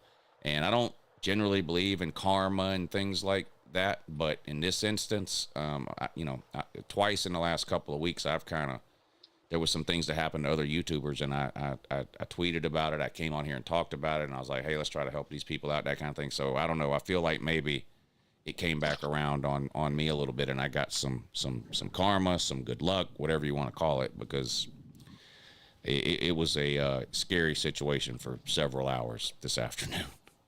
Well, I'm glad it got resolved, thank man. you. I mean, it's tough that happened, but you're back and you're better than ever. And I hope you, learn some stuff from all this. That way it doesn't happen again. Yes, sir. I don't know about you, but during the game, I don't know what it was, but when the kick attempt at the end of regulation, I don't know why, but my mind kept thinking the ball was going to be at the 10 or 15 yard line. Yeah. And when the kick was about to happen, they were saying it was a 42-yarder. I was like, Ohio State? And then I see the kick, Ohio State. Yeah, it was a weird. It all happened so quick. I didn't even realize until somebody brought it up later that Tennessee kicked that thing on 3rd down with like 10 seconds to go and a timeout. But they had just got a false start penalty. That backed them up. Yeah. So you're worried about something like that happening again. And the other thing is, and Tennessee's not the first team to kick a field goal on 3rd down. One of the reasons you do that is in case there's a bad snap, in case the holder drops the ball or something, you have another down. So I don't think it was as bad of a decision because a lot of Tennessee fans came out after and was like, they should have ran the ball again on 3rd down, gotten closer, and then called that timeout and kicked the field goal. I can understand why Heupel kicked it on that 3rd down. Obviously, because Tennessee missed it, you look back and you go, oh, well, you should have done this, or this. But in real time, I thought he made the right decision. And I'd love to come on here and shit on Heupel and say, oh, terrible in-game decision, but I'd love to do that. I think he did the right thing there. I think he did the right thing. Yeah, I mean, I respect Vol fans and their team, and they put up a hell of a fight, and I have a few Vol fans at work, so I mean, I've been like, I haven't been talking anything to them. I was like, it was a great game, I mean, we've been on the where you've been at like before in a natty game, so we know it sucks. That's why I'm not talking smack this week to you. Like, but if it was against Florida, I'd be talking smack all week because those people have no humility whatsoever. I hope Tennessee destroys Florida, and you're high off of your ass if you think Sunbelt Billy is going to somehow outcoach the best coach in the SEC. It's not happening. get your beer goggles off. You're not beating Georgia this year. I don't give a damn if you're due up. You don't have Dan Mullen. You don't have McElroy. You have a shitty coach. Cope with it. Big facts. Yeah. So, as far as the SEC goes, my top runner, and I think they're very underrated in the polls right now, is Oklahoma. I think they look like the most complete team in the SEC. Even more complete than Georgia right now. I agree. I've got Oklahoma ranked really high inside my top 10. I think they have looked very impressive this season. They're going to be a problem for everybody they play, for sure. How the hell do they have the Alenis ranked over Oklahoma? Like who? The Fighting Elite, like Illinois. How Illinois. Are they ranked ninth? Well, I'm going to be honest. I had this same problem ranking teams too. It's hard to find 10 teams that you're confident to put in the top 10. Once you get to 7 or 8, I don't know who you like. I've already got Oklahoma in my top 10, so I understand that argument. But I don't know who you move in there if you take Illinois out. I mean, I'd move Oklahoma in there. Yeah, well, I've already got Oklahoma in there. Okay. Notre Dame is out. Texas is. I don't have Notre Dame or Texas, either one in my top 10 anymore. So I've got room for both Oklahoma and Illinois, who have both been more impressive than either Texas or Notre Dame. I mean, I moved Texas out too. I mean, they just haven't looked good. Do I think Illinois is the 8th best team in the country? I don't know, but that's not what rankings are. I mean, you got to win games. I mean, Notre Dame might be the 8th best team in the country. I don't know. If Texas A&M is a top 5 team and Miami's a top 2 team, Notre Dame lost to those 2 teams last minute of the game.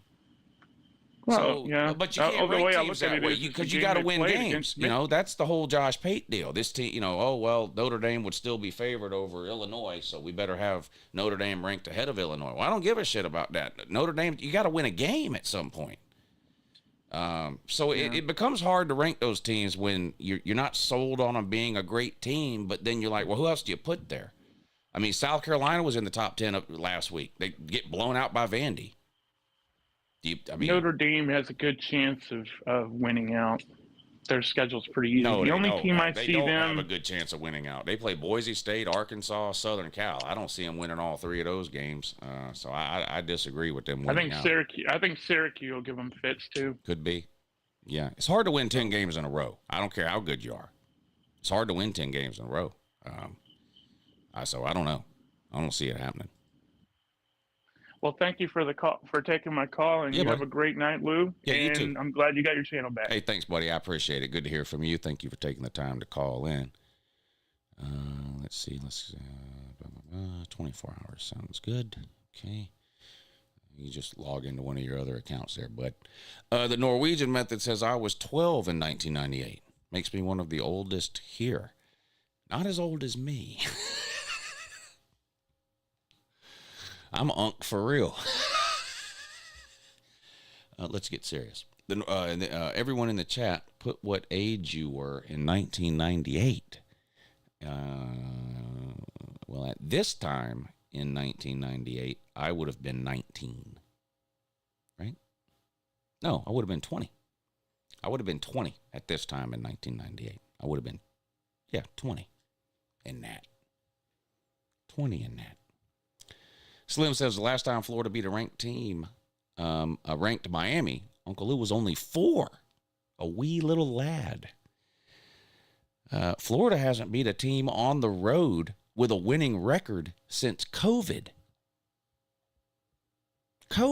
Forget ranked or top 10. They haven't even beat a team with a winning record on the road since COVID. Florida is down bad in new ways. It's getting unbelievable. Except for it is believable. Good morning, you're on with Uncle Lou. Good morning, Uncle Lou. How you doing? I'm good, buddy. How are you? Good to hear from you. Doing great. I'm happy you got your channel back, man. Yeah, that nearly happened to me a while back, so I know how scary and bullshit it can be. So I'm really happy for you. Thank you. Yeah.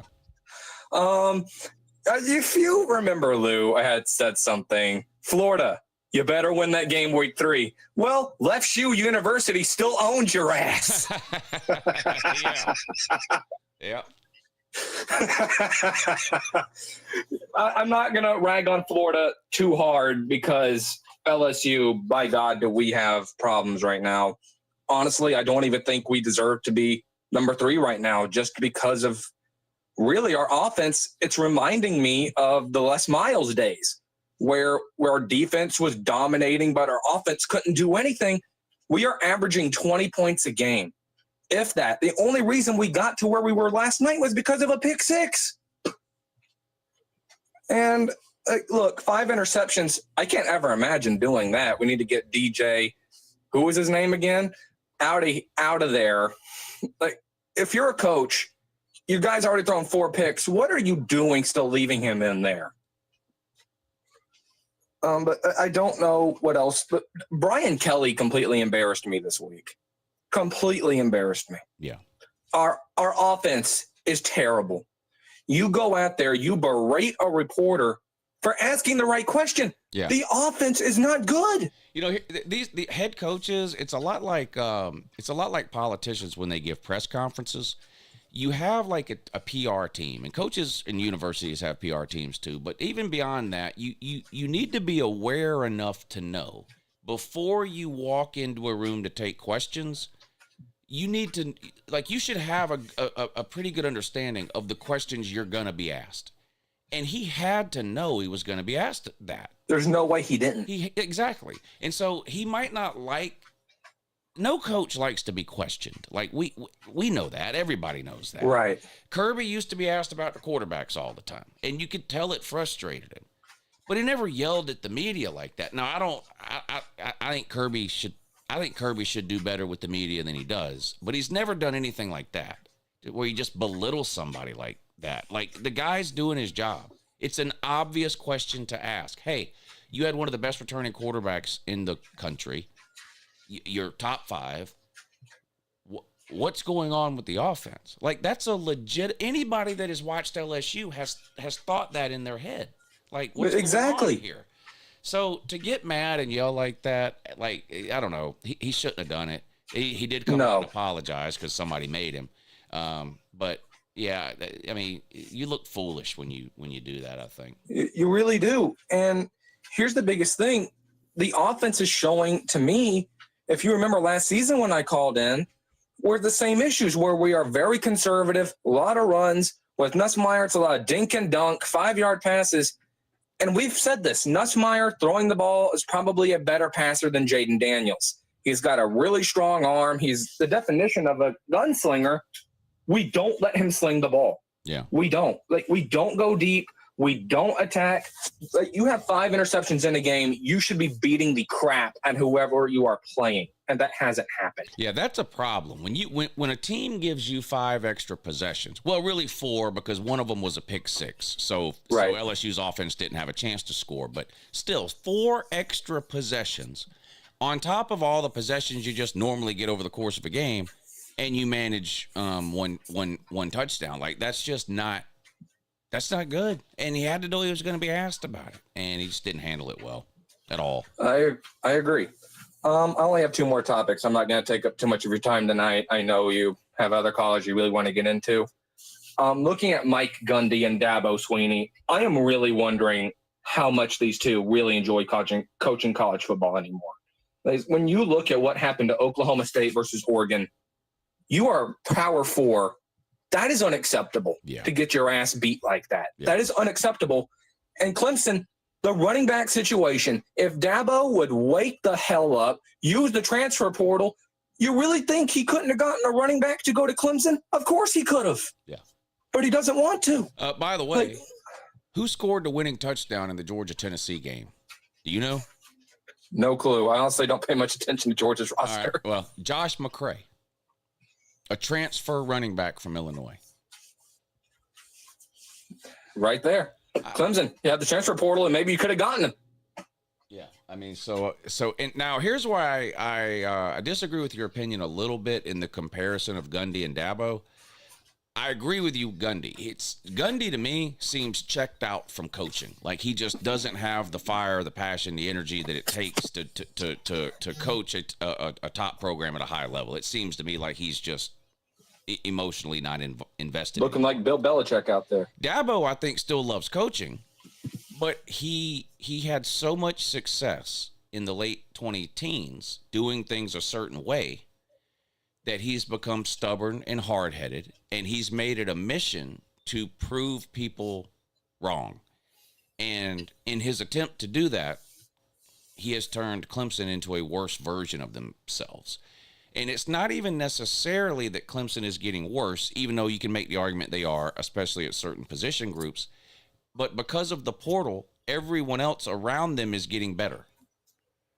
And I agree like completely. Georgia Tech's a really good example. Yeah. And not that Georgia Tech has a roster full of 100 transfer players, but they have accepted the NIL. They are spending money on coaches now. Like they're not the just doormat program they were. Right, because a few years ago you said this, where Georgia Tech just wouldn't put the money into the program that they needed to. Right. Now they're doing that, and they're reaping the benefits of it. Yeah, yeah. And Dabo won it a certain way. He's been on record for years that he doesn't like the idea of certain things in college football, the portal, NIL, rev share, all that. Well, we have all that now. And he seems more interested in proving that he's right than he does about fielding a national championship contending team. I agree. I thought that this was the year he might be able to tell us, I told you so. Because I thought Clemson was going to be good this year. They're a veteran team. They've got a returning quarterback who was great last year. One of the best front sevens in football. I heard a stat today, and somebody's going to have to tell me if this is true, that Clemson had the worst rush defense in the ACC last year. Is that true with that front seven? So I don't know what's going on, but I think Dabo still enjoys coaching. That's my difference on your take between him and Gundy. I think Dabo still enjoys it. He's just so stuck in his way. And I use this example about Nick Saban all the time. I've used it about other coaches too. Nick Saban won 3 or 4 natties or something like that in the middle, like 20 teens. And he looked around college football and he went, okay, targeting rules. You can't touch the quarterback anymore. Everybody's running these RPOs in these zone reads, like offenses are going nuts. I need to change my philosophy. I always called Nick Saban the greatest adjustment coach of all time. Like, it didn't matter the situation. If he saw it was changing, he was going to do it. That's why he was great for 15 years instead of 5. Exactly. Because he was willing to adapt. So he looked around, and you got to remember, Nick Saban is probably the one of the most conservative-minded head coaches of all time. He's a defensive guy. If Nick Saban had his way, he'd win every game 13-7. That's what he would prefer. But he looked around college football in the mid-20 teens, and he saw all these offenses progressing with these RPOs and everything that started happening, and he goes, we got to do something offensively. And he went out, and he hired Lane Kiffin as offensive coordinator. And that propelled Alabama for the next 5 or 6 years of dominance that they went on with quarterbacks like Jalen Hurts and Tua and Mac Jones and Bryce Young and on and on and on. Had he stayed stuck in his ways in 2015, like Dabo is doing now, Bama probably would have suffered the same fate because college football was changing offensively around him. And he had to make a decision. And he had won a bunch of national titles doing it his way. But he looked around and he said, if I want to keep winning, I got to change. And he was willing to do it. And so far, Dabo's not been willing to do that. Not at a real level. It's lip service. Yeah, we'll go get 2 transfers just to shut people up or whatever. But he's not. But that's pretty much what he's done. It's just lip service. Yeah, okay, fine, I did it. Now shut the hell up. Yeah. So I don't know. We'll see. Hey, thanks for the call, buddy. I got to let you run. Got to run through these calls here. Good morning. You're on with Uncle Lou. Hey, Uncle Lou. It's Notre Dame fan here. Yeah, but I can tell you down bad. Don't blame you. Y'all are winless. I've refrained from jumping out of any windows. That's good news. And still here. Yeah. But that aside, once the reality set in, still having a hard time being too upset It was 2 tough losses to start, but looking around, I just see a young team that's still learning the new system on defense and learning how to win with their new quarterback. And if Coach Freeman is the coach I think he is, I think they're going to be able to turn it around. Now, another couple losses would definitely be hard to swallow, but I don't know. I still find myself a little optimistic. We'll see how the chips fall. Well, I'm optimistic that Notre Dame can be a good team. Like you said, they lost to 2 good teams. Both games were close. But the problem is when you're 0-2, you got to win 10 games in a row. And I don't know if, that's the scary part if you're a Notre Dame fan. Like it's both things can be true. Like, yeah, I think Notre Dame's a good team. Well, I think South Carolina was a good team last year. Illinois was a good team last year. I could go down the list. But they didn't make the playoffs. And that's probably Notre Dame's fate this season. Yeah, that's a reasonable take. I did want to say, while I got you on the phone, loved your season's over video. It takes only a grown man can pull off an hour show dressed as the Pope. That's just grade A awesome right there. I don't know if anybody else was offended, but I was, and I thought it was great. I always wonder about people who, like, if there's anybody who stumbled across my channel and that's the first thing they see is me pacing around in here for an hour and a half and yelling into my phone in a Pope costume. If they're like, what the fuck is this guy doing? It was great. That's what makes sure I tune into your channel as much as I possibly can. It's a different flavor of college football that I enjoy because in the real world, most of us college football fans are yelling at ourselves in our car or whatever, talking football, and that's kind of what this reminds me of. The pain is part of the fun in college football, that's for sure. Well, the highs aren't nearly as great if you've never experienced any lows at all. Exactly. That is 100, and that's true not just in college football, but like in anything. It's like if you grow up poor and then somehow you become rich. Like, I think you appreciate it more because you were eating dirt sandwiches when you were a kid, and now you got it made. You're living the high life or whatever. I think you appreciate things more when you've been without them. Yeah. All right, buddy. Hey, good luck the rest of the way, and thank you for the call. Good morning. You're on with Uncle Lou. Oh, what's going on, Lou? How you doing tonight? I'm good, buddy. How are you? Hey, I'm good. Long-time listener. I think the last time I called in was when Brian Kelly got hired at LSU, but been following you. I had no idea that your channel was subject to termination, so sorry about that. Yeah, but it was a mess.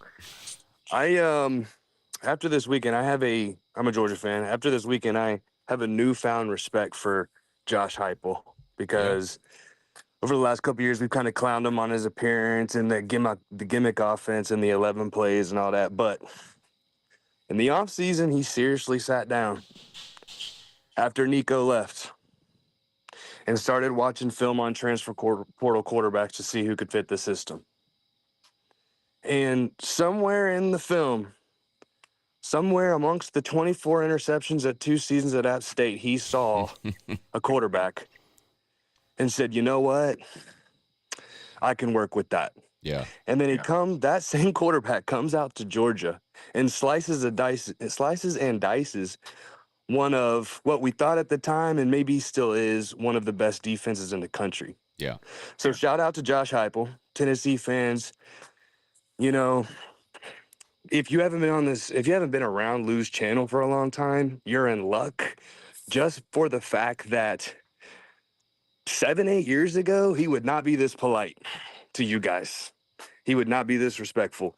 So, because I remember how it used to be and how Tennessee fans were after Nick Chubb got injured and after the Dobb heaves it and all that. So me personally, I'm not taking the high road. Mm-hmm. I have not been taking the high road. I have Tennessee fans in my family and all that.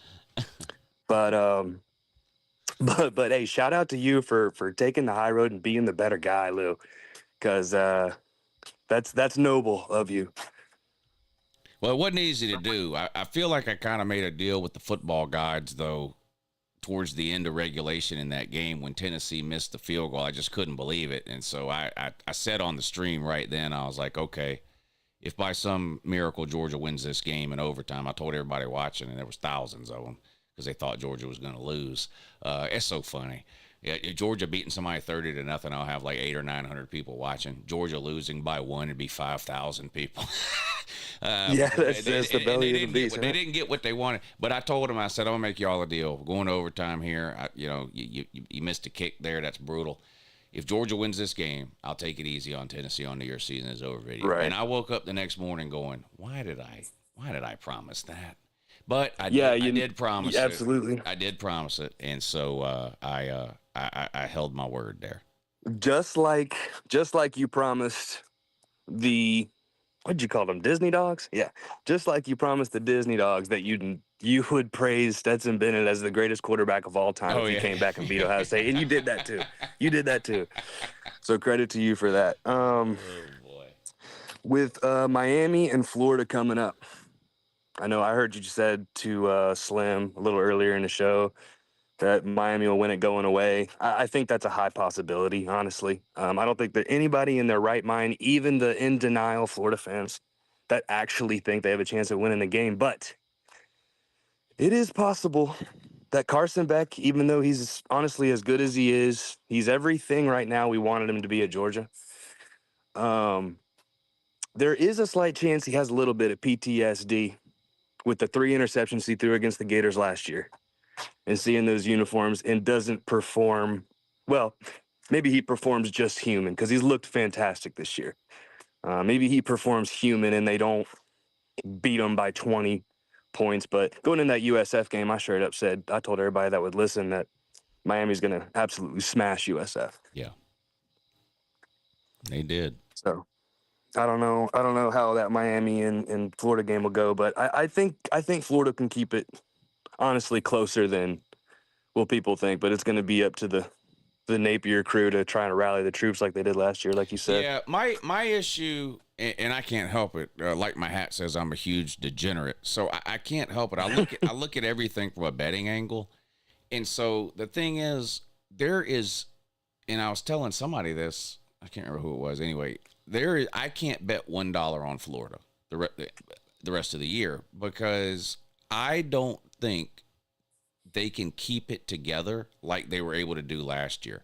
That was we want to shit on Napier, fine. Being able to keep that team together the last half of the year last year, that's probably the best thing he's ever done as a coach because it would have been easy for that team to roll over and die. They'd got blown out by Miami. They had blown out by, I think it was Texas A&M. They lose the Georgia game. And somehow Napier was able to keep it together, beat LSU, beat Ole Miss. Like, that was impressive that he was able to keep it together. I don't think they can do that 2 years in a row. So I keep waiting on like the wheels to just completely fall off the Florida train. Mm-hmm. You know, the defense to say, fuck this. We're out here holding teams to 15 and 20 points and we're losing. And just, the locker room turns on each other. You got the player that spit on somebody that basically cost them the South Florida game.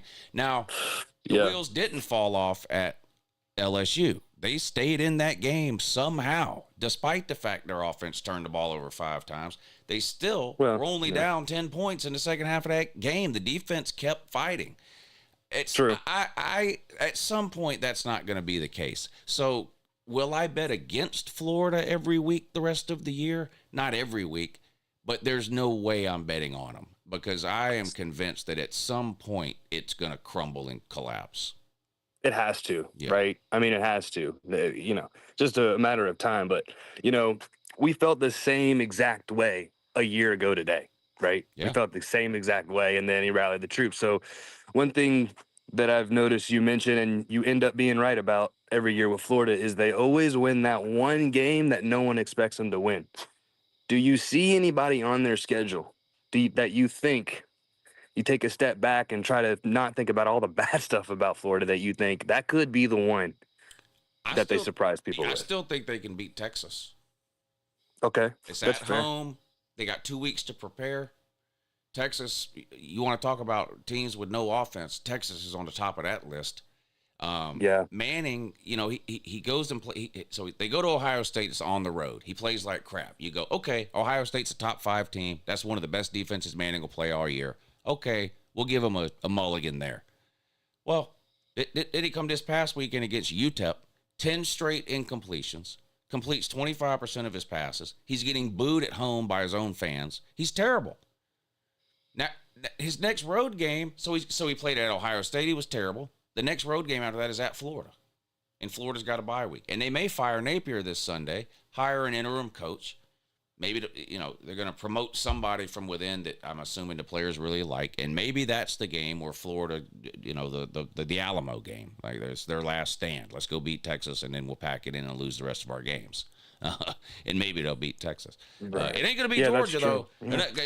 Kirby Smart's not going to let Georgia go into. I don't care how bad Florida is. Kirby's not going to let Georgia go into that game lackadaisical.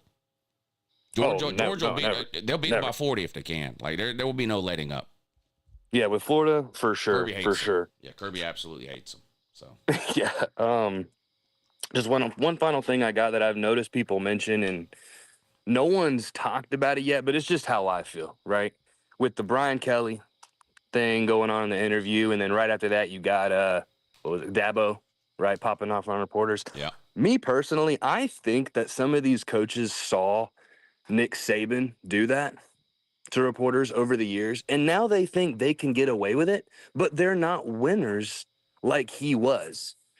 When Saban did it, and he grilled these reporters, you were just like, man, that's a tough son of a bitch. Because you knew he ran a tough program, and he ran a tight ship. And he got all these players to buy in on everything every year. And so that's my own personal philosophy, is I think that I see it where I work. There's one manager who doesn't really know what the hell he's doing, and then a couple of people disrespect him, and then a couple more disrespect him, and people can just kind of see what people can get away with. And I just think that some of these head coaches are popping off at reporters just because they saw Saban do it over the years.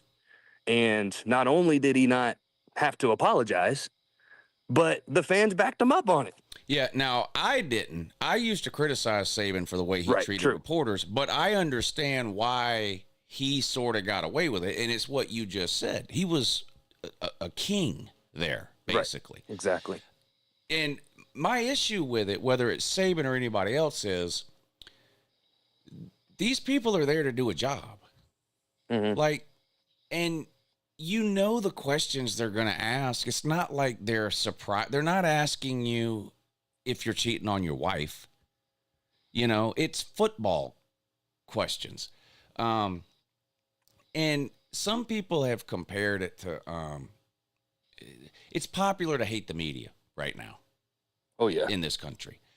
Sure. And it stems from politics. And without getting into a political discussion, when a politician is giving a press conference, there are reporters in the room who are anti that politician, right? They're one side or the other, and they don't like that politician. So their questions are jaded, and they do ask personal questions.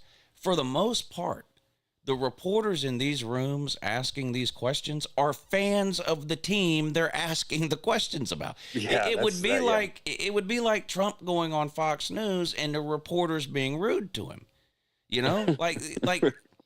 So they're not being rude is my point. They're asking legitimate questions, these sports reporters whose job it is to go to these press conferences and ask these questions. And I just don't think these coaches should just dismiss it or talk down. It almost makes me more mad when they talk down to them. Like Brian Kelly telling them it's a stupid question. You should know better. You're supposedly a seasoned journalist. Like, it's the sarcastic, demeaning tone. Like, you're putting them down. It's one thing if the question bothers you and you answer it in an angry tone. But when you don't even answer the question and you're just like, you're stupid for even asking that. I don't think that's right to do. I don't like when people demean McDonald's workers. I don't like it when it's people doing their job. No doubt. It is what it is. You don't have to treat them that way. No doubt. Absolutely. And last thing I got as a Georgia fan is a Go Dogs. Thank you for taking my call. Gunnar Stockton is an absolute tough SOB with ice in his veins. Yep. And that's all I want to hear about Gunnar Stockton going forward. But Go Dogs, man. Lou, love your channel, and talk to you next time. Yeah, good to hear from you, bud. Yeah, Gunnar Stockton to the moon. Gunnar Stockton to the moon. Good morning. You're on with Uncle Lou. What's up, man? How we doing, Unc? Maze Hayes retard. What's up, Evan?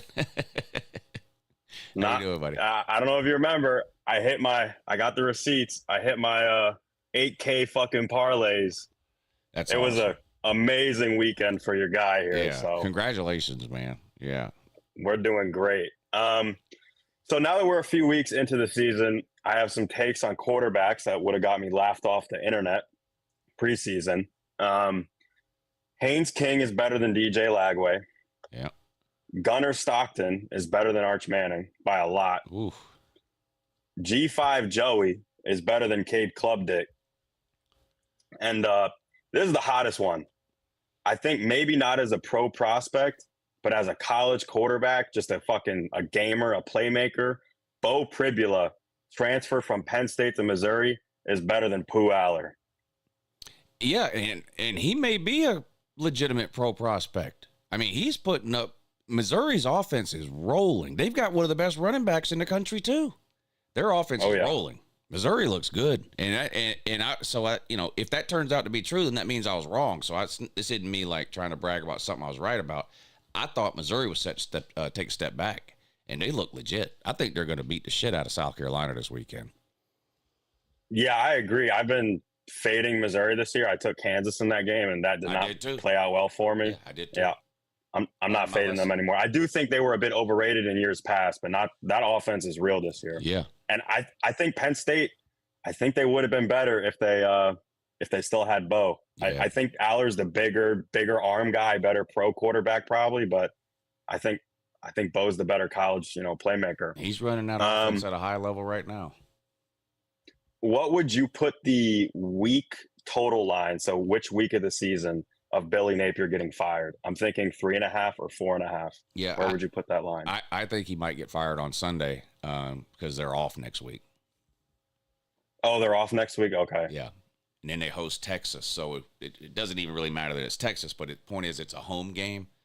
And so if you fire Napier on Sunday, name an interim head coach, it gives that interim a 2-week window to sort of, gather the team, whatever he needs to do to try to keep them together heading into a home game as opposed to having to go on the road somewhere. So you see a lot of teams do that before a bye week. Not always, but it is a common thing to do is to fire a coach during a bye week. So if it doesn't happen this week, then who knows? I don't know, but I think it could be this week.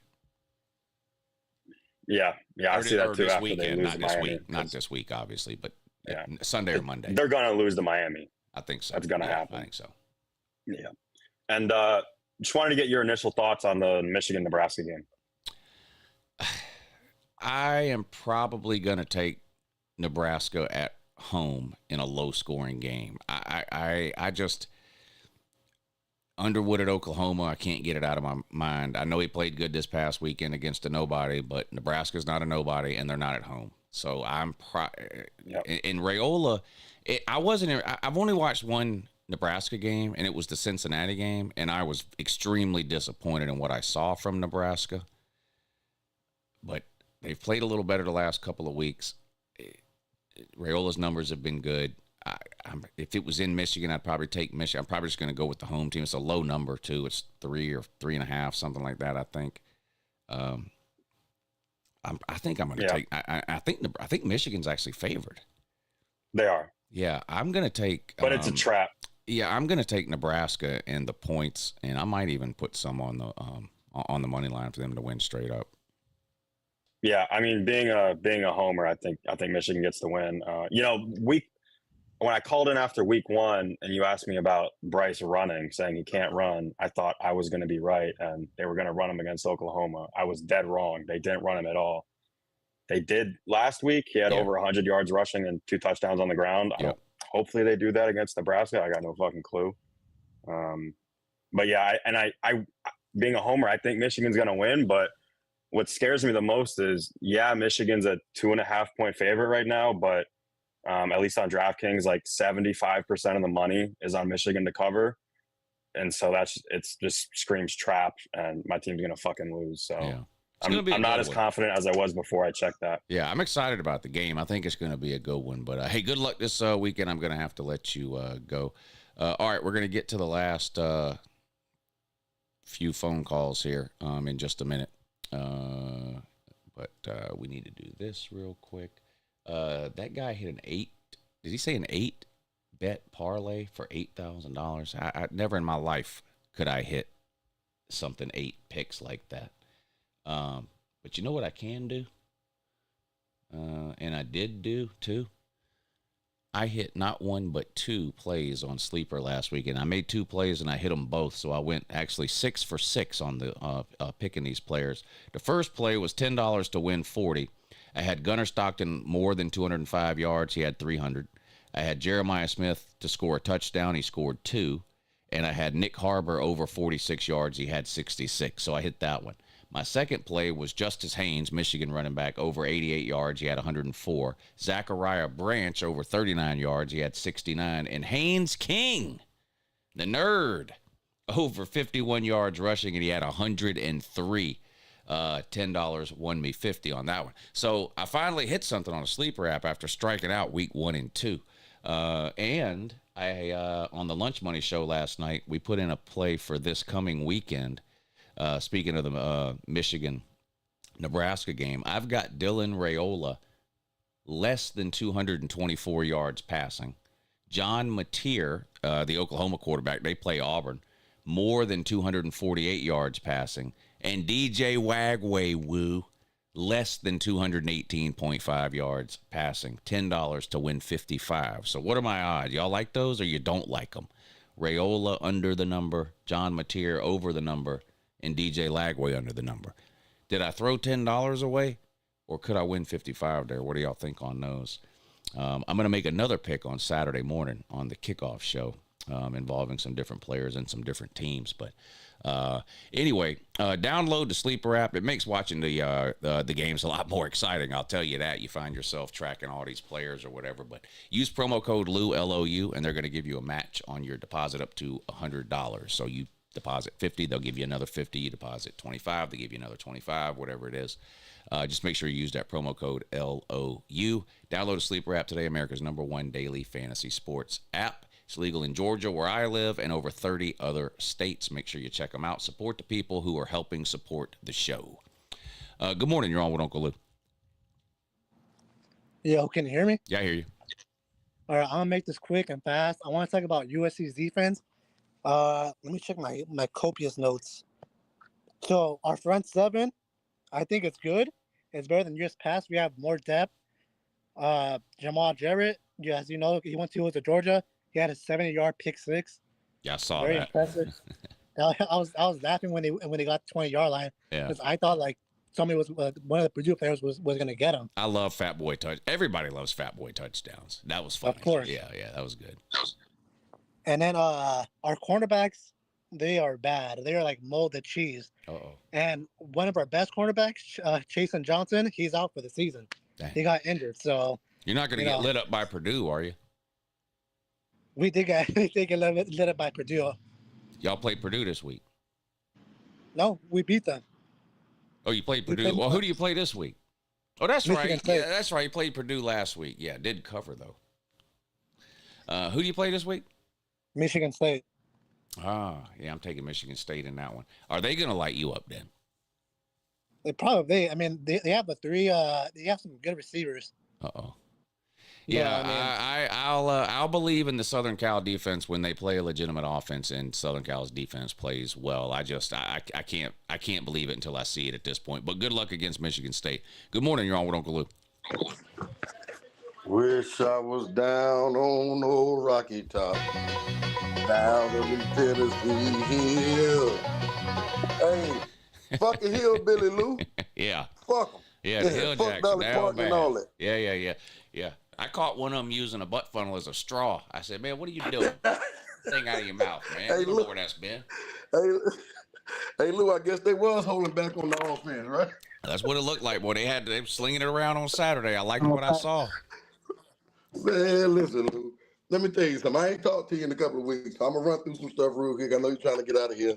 It's Tuesday, so but there's some stuff I haven't said. I haven't called in since the season started. But Octavian, he called Farmageddon. He called the exact score, the winner, everything. Just want to give him his props. Congrats on LSU. Congrats to LSU on winning the Battle of Death Valley. But fuck them. Congrats TCU in winning the Battle of the LTs, Lawrence Taylor and LaDainian Thomason. Congrats Georgia Tech in winning the Battle of 1990. You know what I'm saying? But now we know who the real champion is for 1990. That's right. Luke. That's right. You know what I'm saying? But all right, listen, I'm gonna go through some quick shit, man. I want to talk a little bit, but I got some fuck yous and I want to get through them. So I got about 6 or 7 teams I'm about to say fuck you to. Okay. So the rest of the college football world, please prepare yourself for itemized insults. Let me see. Hey, Texas man, come here. Let me talk to you. Let me tell you what I like to do. I like to invite you and Bevo over to the house just so I can slow roast his ass and feed the multitude. Fuck Texas. Horns down forever. Fuck Ole Miss. Their mascot's a fucking loser. The Rebel lost the only war they fought. Hey, man, but who did they play, Lou? Man, fuck Journal Lee, man. Fuck the CSA and fuck you. Fuck Ole Miss. Hey, Oregon, nice uniforms. Fuck you. Hey, man, you know what I'm saying? Hey, fuck Clemson. I hope the engineers over at Lambda built the laser to obliterate that dumbass rock while they was over there. Fuck Dab and Dabo.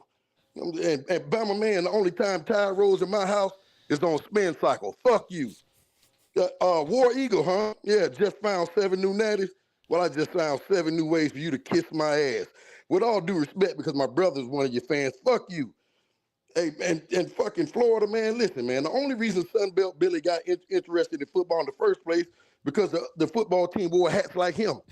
You know what I'm saying? Fuck Florida, Lou. Hey, man, how you get a Florida fan off your front porch? Paying for the fucking piece. Fuck goddamn Florida. You know what I'm saying? Hey, Octavian, I can smell the disappointment in your tears. You know what I'm saying? Hey, and for my last fuck you, I'm going to show up at the next press conference. No matter the score, no matter if you win or lose, no matter if you played great or push the paper plate out to the fucking 50. And my very first question is going to be, what's wrong with the offense? Fuck Brian Kelly. Stop bitching. Stop complaining about work you don't even fucking understand. You don't have a journalism degree, you stupid fuck. Stop being fucking soft. Fuck LSU. Hey, Lou, man, love the show, man. I'm out. Great call. 5-star caller. 5-star caller. He said Octavian smells like disappointment.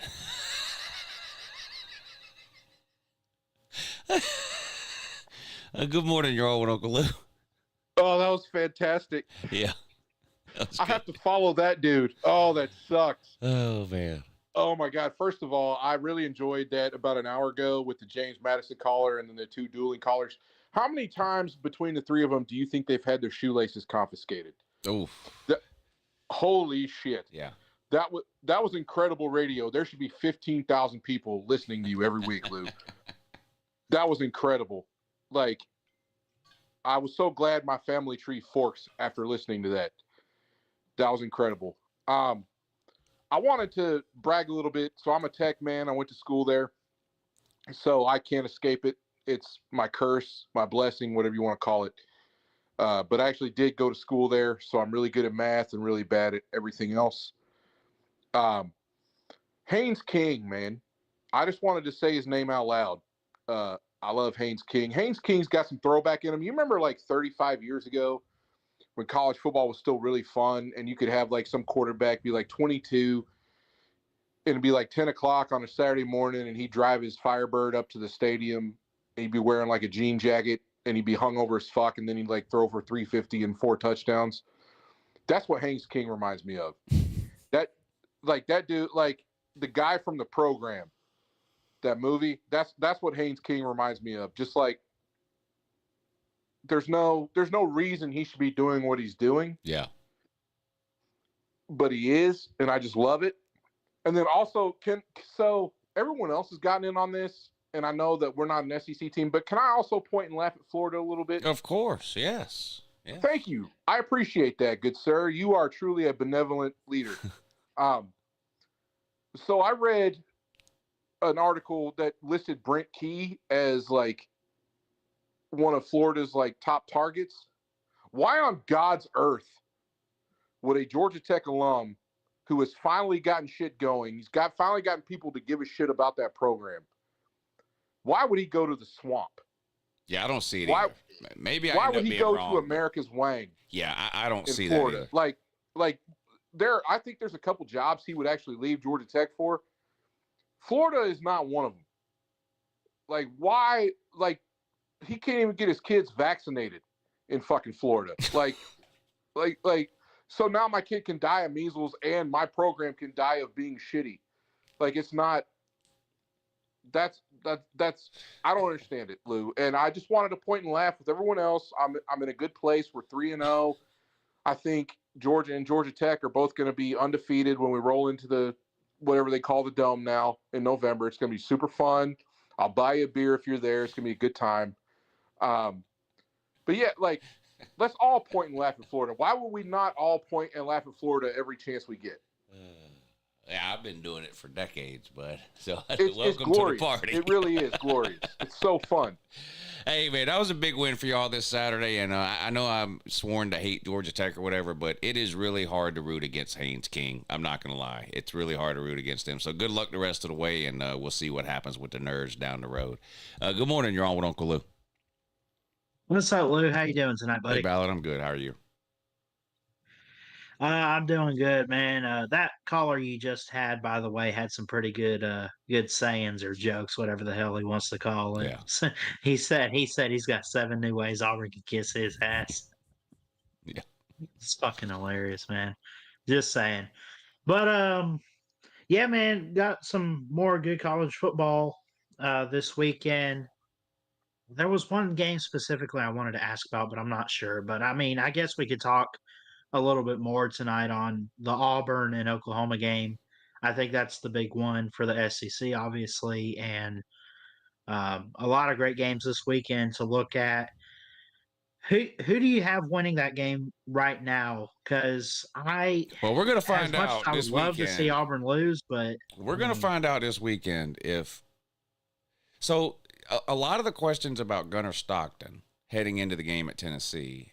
A lot of those same questions right now, in my mind, exist around Jackson Arnold. Can he throw the ball downfield? And can Auburn protect him? Because so far, the answer to those questions has been no. Now, Auburn's undefeated, so you say, well, they haven't had to do it. Okay. They'll have to do it this weekend because Brent Venables is not going to let them be one-dimensional. That's not going to happen. You can't beat Oklahoma being one-dimensional. So we're going to find out. I believe in Auburn's wide receivers. Cam Coleman. What's the other guy's name? Is it Singleton or what's the other one? It doesn't matter. Yeah. They've got 2 high level wide receivers. I don't believe in Jackson Arnold's ability to be a pocket quarterback. I don't believe it. Just like I don't believe Southern Cal has a good defense until I got to see it. Can Jackson Arnold run around? Yeah, and he's great at that. I don't think they're going to run their way to a win at Oklahoma. Jackson Arnold's going to throw the ball. And I think John Mateer, as well as he's played this season, might have his best game of the year because he's got something to prove too. To prove that Oklahoma basically made the right decision, and I believe in that Oklahoma defense after seeing what they did to Michigan. So I think Oklahoma's going to win the game. It's at home. Obviously, that's a huge benefit for them. And I'm not sold on Auburn's ability to protect Jackson Arnold, their offensive line, the pass protection. Baylor was all over him the entire game. That's Baylor. Yeah. No shade to Baylor, but like Baylor ain't Oklahoma defensively. So I think they're gonna have a hard time protecting Jackson Arnold, and I'm just not convinced. Even if they could protect him, that he can sit in the pocket and pick that defense apart. I haven't seen it, and so until I do, I can't believe it. So I got to take Oklahoma at home. So yeah. That actually makes me remember what I wanted to call about. So you look at Auburn, Oklahoma. I'm going to give you 3 games that are interesting to me because it's ranked on ranked opponents, and I want you to tell me who you're picking against the spread. So yeah, Auburn, Oklahoma, OU 6.5, Texas Tech, Utah 3.5 for Utah, and then I think this will be a good night game. Illinois and Indiana. Indiana at home, favored by 5.5. What do you say? I'm taking Illinois plus the points. I'm taking Oklahoma minus the points and Utah minus the points. Hell yeah. Going to be another great weekend, Lou. Love Yep. you, man. Appreciate you. All right, Ballard, Roll good to hear Tide. from you. Yep. Well, Woe Tide and that. Georgia and Bama both off this week. Can't remember who they play next week. Can't remember who that is. Donker Diffie Slew. What's up, buddy? Hey, I tell you, I had a celebratory cigar when your channel came back. Yeah. And very, very proud and happy. And I'll admit, I did do a little prayer. It's a second. It took me like 1 second to do a prayer. But I did pray a little bit. But at the same time, I was just like, well, it was selfish because I wanted you to be back. So Well, it only takes a little bit because I don't know if you know this or not, but all you need is the faith of a mustard seed. Did you know that? That's true. Yeah. That's true. Yeah. But all that said, I'm sitting here listening to these crazy Texas fans. Look, I know that Arch Manning is a bust, but he's not as big of a bust as Cade Klubnik. He's just not. Cade's had 3 years. Yeah. Arch has only had one starting now. So no, Arch is a bust, but he ain't that big a bust. So just hang on, Texas fan. You'll be okay at 8-4. But Cade had one really good year. Arch is he sort of, he had a good year, I guess, if you want to call it that. But that being said, Dabo, oh my God, can you seriously? What is wrong with him? I mean, what's he doing? He's in here telling us, guys, you don't have to be that great now. You were great years ago. Yeah. And that's all we need to rely on. Yeah, what? He loves reminding y'all how much he won in the 20 teens, doesn't he? Yeah. I mean, what the hell, man? Look in the front windshield, not the freaking rear view mirror. The rear view mirror don't matter. Yeah. Pisses me off. But you know that, and I wish that Clemson would have pushed the plate to the 50-yard line and took a shit on it. We couldn't even get to the 20. Yeah, he took a shit on the 20-yard line because they couldn't get to midfield. That's a good line. I need to remember that one day.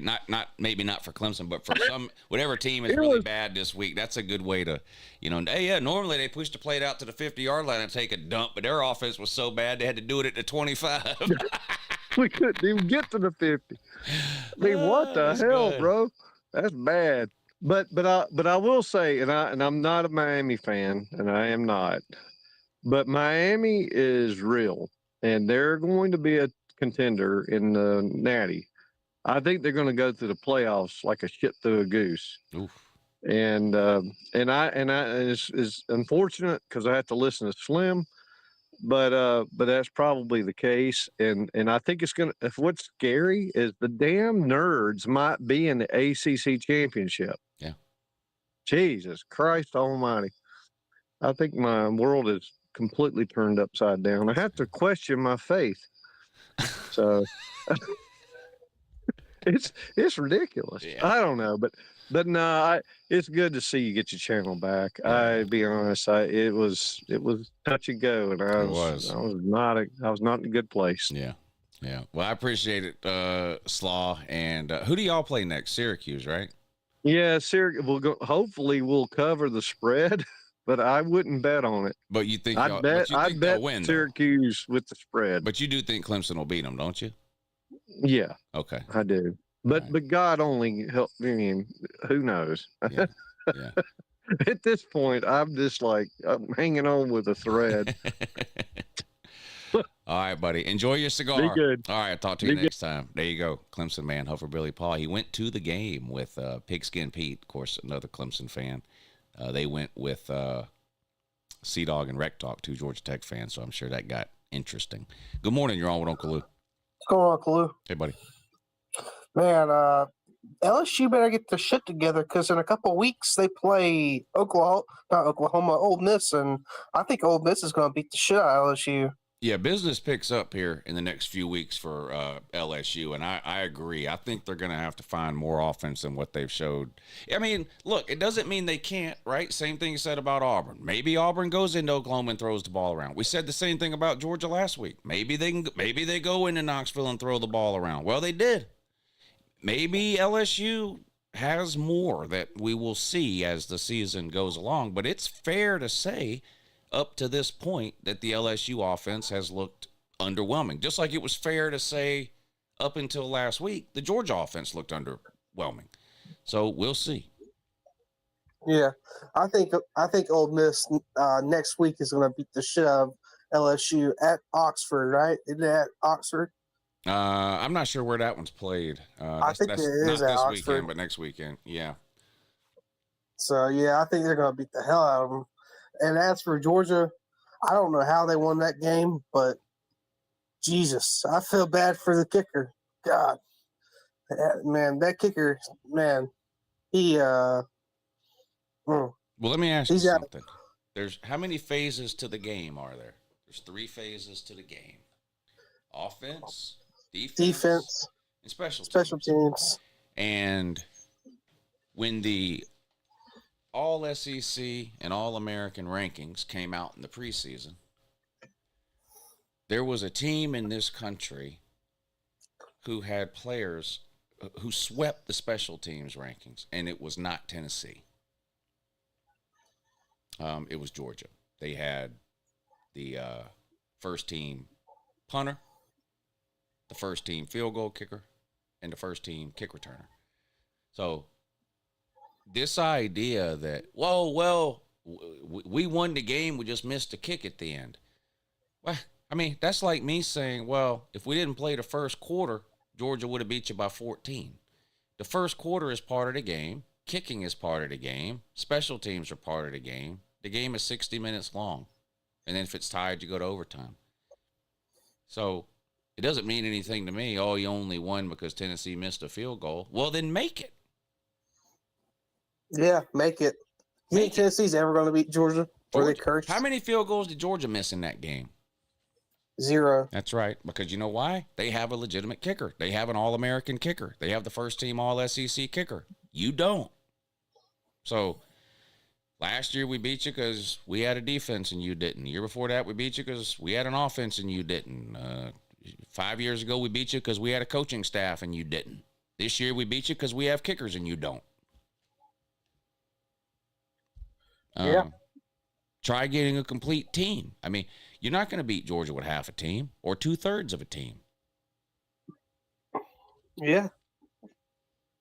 I feel bad for the kicker. I'm not going to lie. It's a pressure-packed situation. I feel terrible for that kicker. And you know, Tennessee fans on Twitter are the lowest form of human beings on the planet. They're vile. They're direct garbage messaging them and fans. calling them all kinds of names. And I mean, you know, it's just what are y'all doing, man? They don't know what they're doing.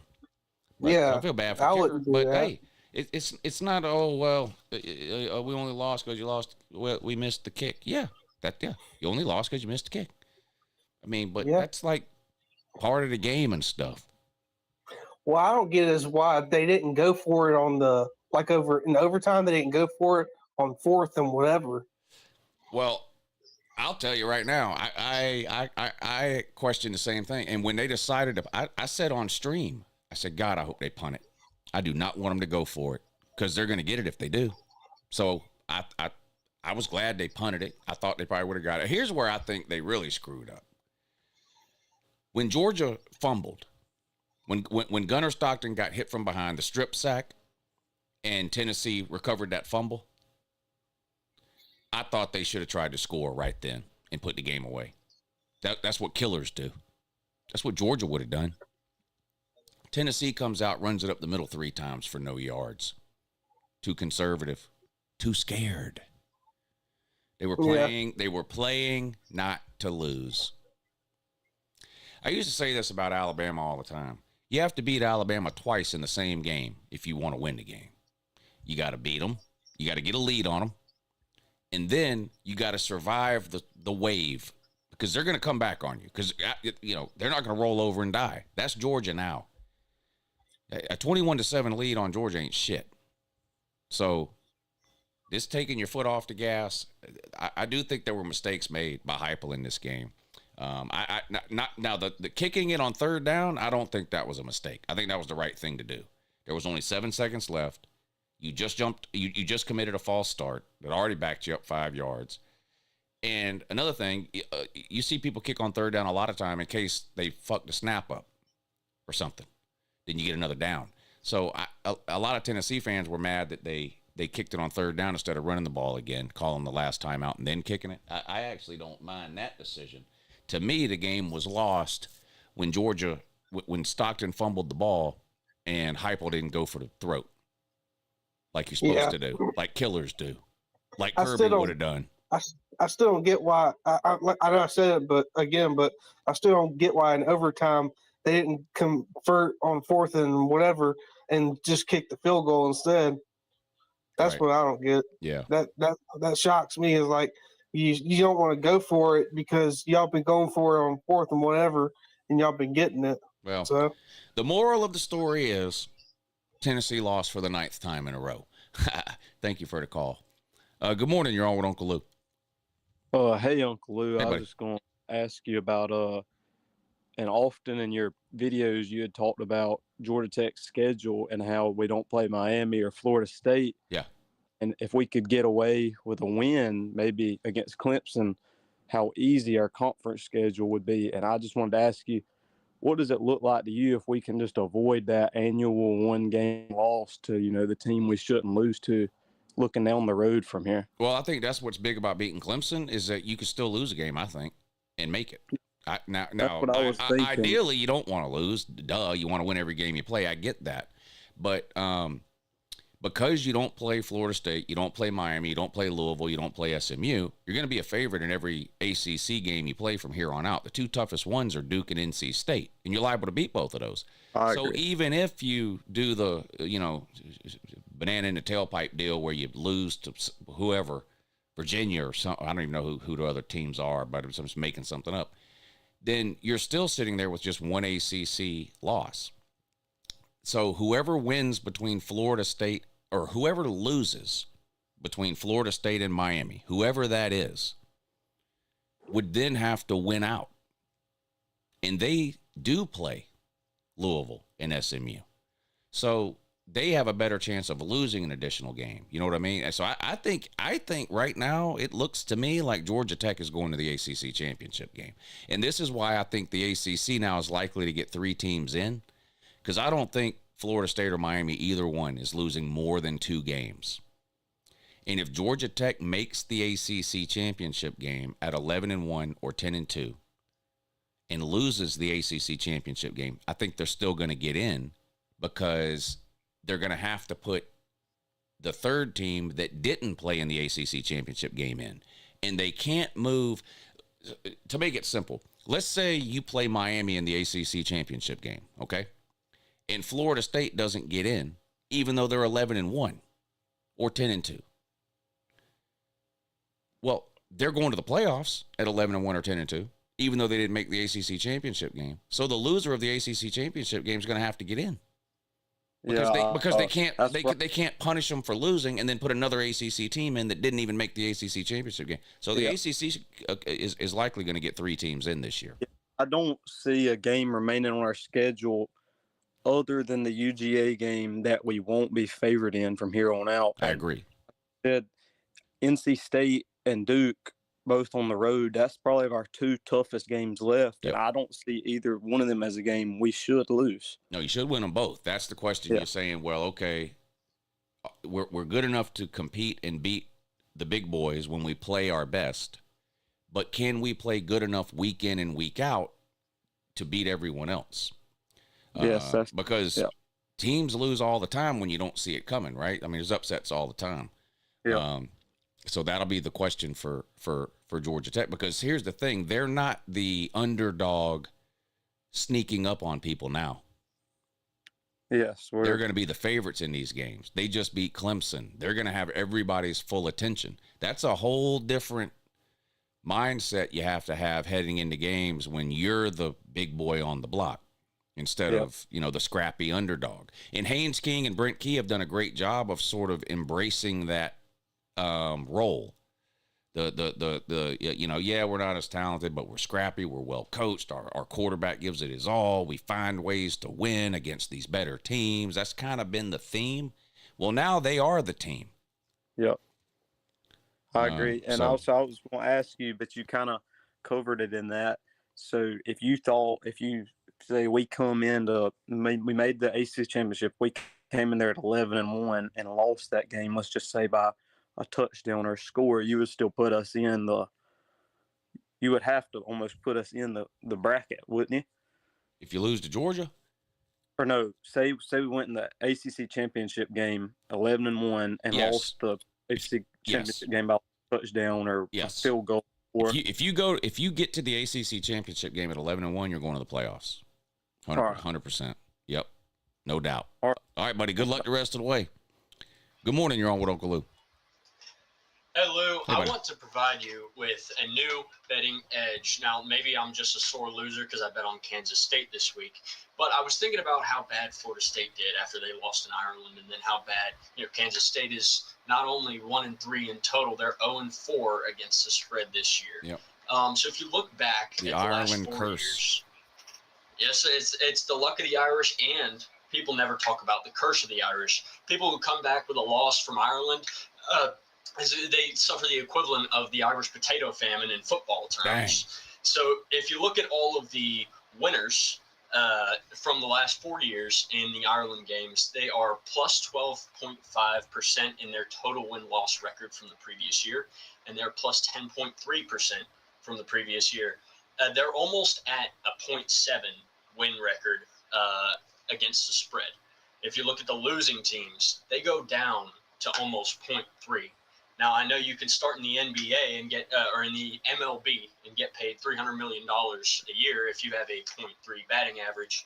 But in terms of covering against the spread, that is just not good. So I'm going to be betting against Kansas State for the rest of the year. And I just wanted to share that little tidbit. The bet on the winning teams in Ireland for the rest of the year and bet on the losing teams. That's a great, great idea. Great shirt too, by the way. Hashtag Tool Army. Yeah. That didn't go unnoticed there. I didn't know those exact numbers he just threw out there, but there is this Ireland curse sort of thing going around that the team that loses that game in Ireland ends up having a terrible season.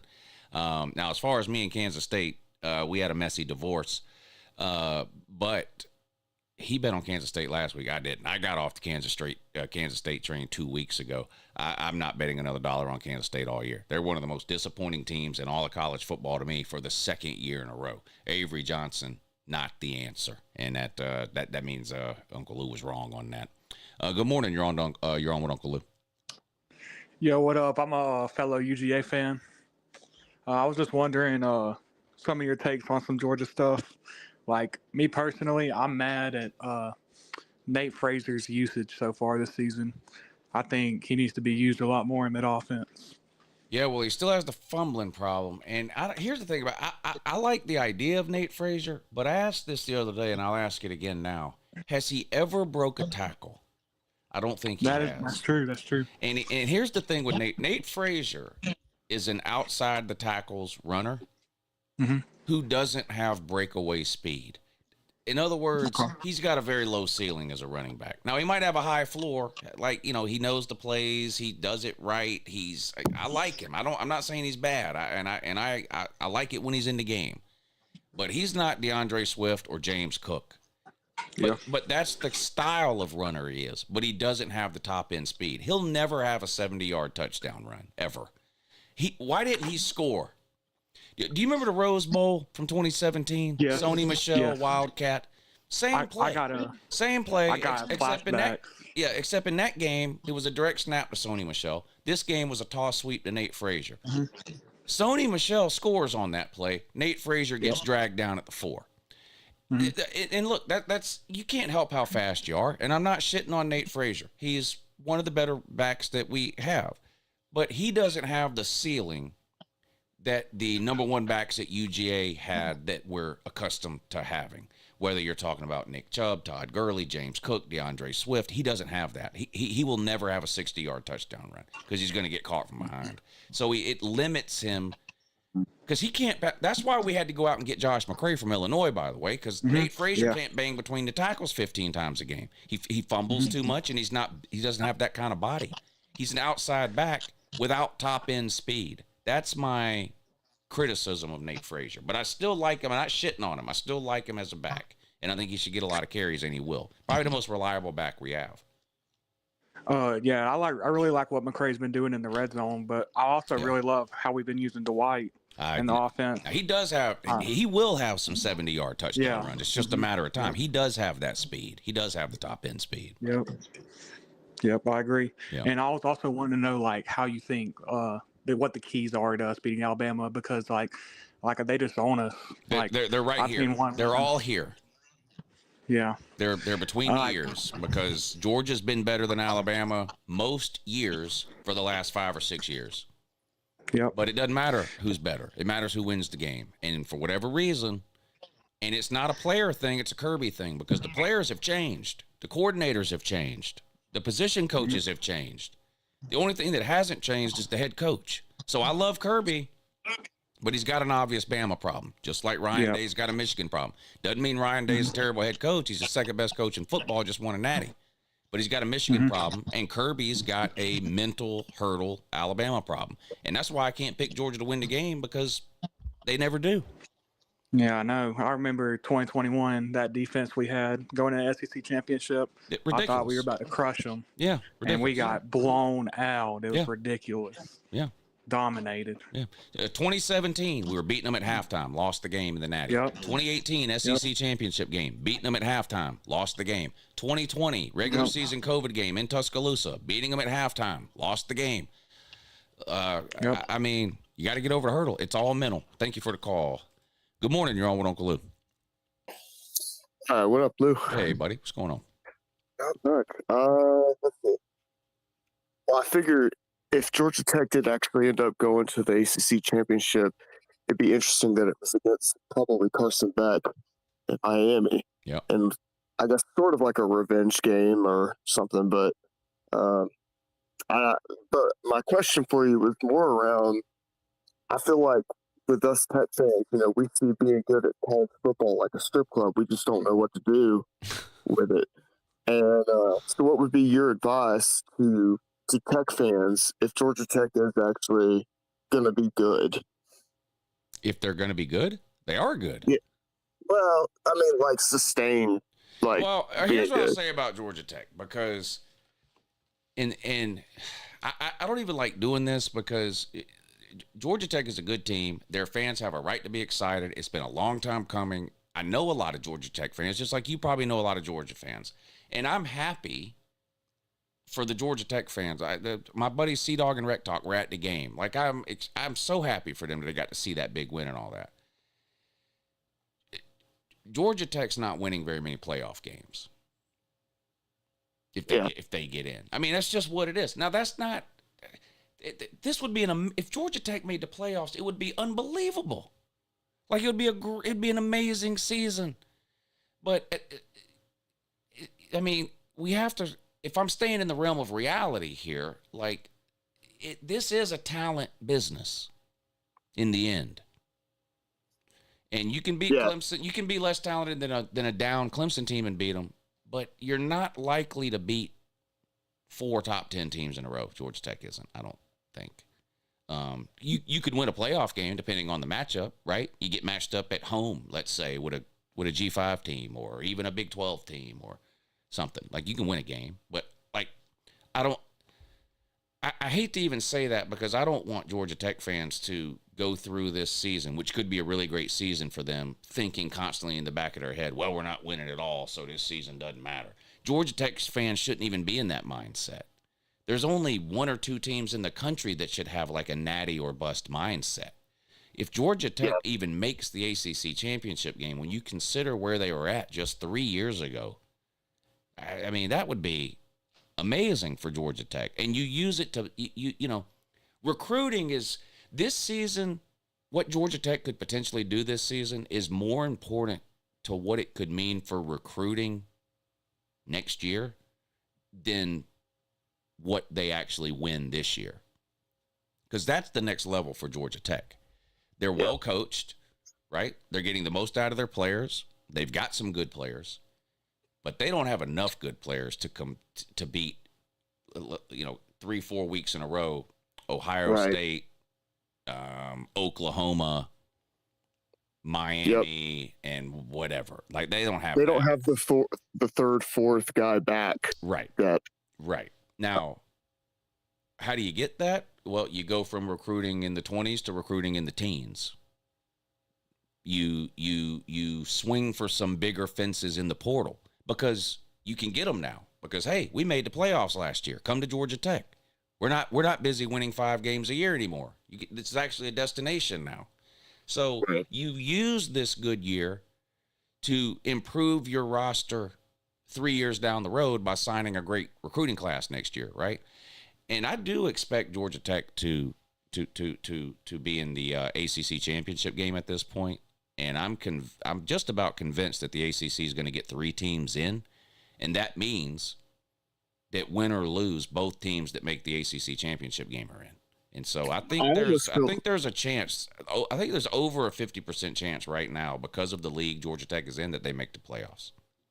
Well, I was going to say, I almost think, and forgive me if I'm messing this up, but I think it's almost like if you lose the ACC championship and then you get the home game in the playoff, right? Well, instead of the bye week. That's not the case this year because winning your conference championship game this year doesn't guarantee you a 1 through 4 seed. So we don't know that for sure. You could win the ACC and get a 5 seed or a 6 seed. You could lose the ACC and get a 7 seed. Either way, you'd have that home game. You could lose the ACC and get a 10 seed and have to play an away game. We don't know yet until the rankings will come out, but the conference winners aren't guaranteed the top 4 seeds this year. So in other words, Boise State won't be getting a 1 through 4 seed this year. It'll be the second SEC team or the second Big Ten team that gets those 3 and 4 seeds this year. I got you. Yeah. But hey, good luck, man. That was a huge win for y'all. I really am happy for the Georgia Tech people. I know you included. I've said this before. To be honest with you, I've really never hated Georgia Tech. It was Florida and South Carolina were really the 2 teams I hated. And South Carolina's not even a rival of Georgia. My brother is an Auburn fan. I've mentioned that before. So the Georgia-Auburn game was always big because sibling rivalry thing. And Georgia Tech, and again, I'm not to throw shade because they're having a great year. Georgia and Georgia Tech play every year. Georgia Tech's won 3 out of the last 26 or 27 times. I mean, it's just, I don't have a lot of hate for Georgia Tech. So it doesn't hurt my feelings to see Georgia Tech having a good year the same way it would if maybe Florida was busy winning 10 games or something like that. So nothing but good luck to Georgia Tech the rest of the way. I hope Georgia beats them by 100 at the end of the year. But outside of that, I'm not sitting here rooting against Georgia Tech every week. Good morning. You're on with Uncle Lou. Hey, what's going on, Lou? Hey, Eric. How you doing, pal? Doing good. Well, let's see here. Now you guys got a bye week this week, and then a big game, probably the game of the year for Georgia. Yeah, it's a big one. Kirby needs to find a way to win that one. Are you guys hosting or is Bama hosting that? It's in Athens. So that's one thing Kirby's got now. Kirby's lost to Saban in Atlanta a bunch of times. He's lost to him in Tuscaloosa twice. Never lost to him in Athens yet, though. So he either completes the trifecta and loses or breaks the curse and gets a win. So we'll see. Not, bud. The board's there now. What? Did you just The call me an Bulls will. asshole? No, I Oh. said buddy. Oh, okay. I'm just kidding with you, Eric. I know, bud. What about Missouri boy. though? Now you're a Missouri man. Yeah. You know, y'all host South believe- Carolina, and it seems like they might be in a bad way. Well, we're gonna find out. I actually hope. I mean, even though I like Mizzou a lot, I'm also one of those guys that hopes that the best players are able to play. So Yeah, Lenore Sellers. Yeah. I'm Had hoping to he can leave the play game that game. against. Yeah. Yeah, he had to leave the game early against Vabdu. Yeah. Yeah. So I haven't heard an update on him actually. Have you? Anybody in the chat know? Is there a Lenore Sellers update, or is Shane Beamer going to play the game where, I don't know, game time decision, yada, blah, blah. What's up, Lee Watson, in the chat, by the way? How you been, buddy? Yeah. So I don't know about Lenore Sellers, though, my buddy Urkel. I love watching him play. I don't want anybody to get hurt, but I get especially mad when, like, the players that I really like to watch get hurt because I can't watch them play. So I'm hoping he comes back for that, but, I don't know. Anyway, hey, thank you for the call, Eric. Good luck this week against South Carolina. Good morning. You're on with Uncle Lou. Good morning and that to you, sir. How are you doing, Mr. Hack? I'm good. What's up, David? I'm good, man. Well, I wanted to come on here and, just kind of, again, talk about reality.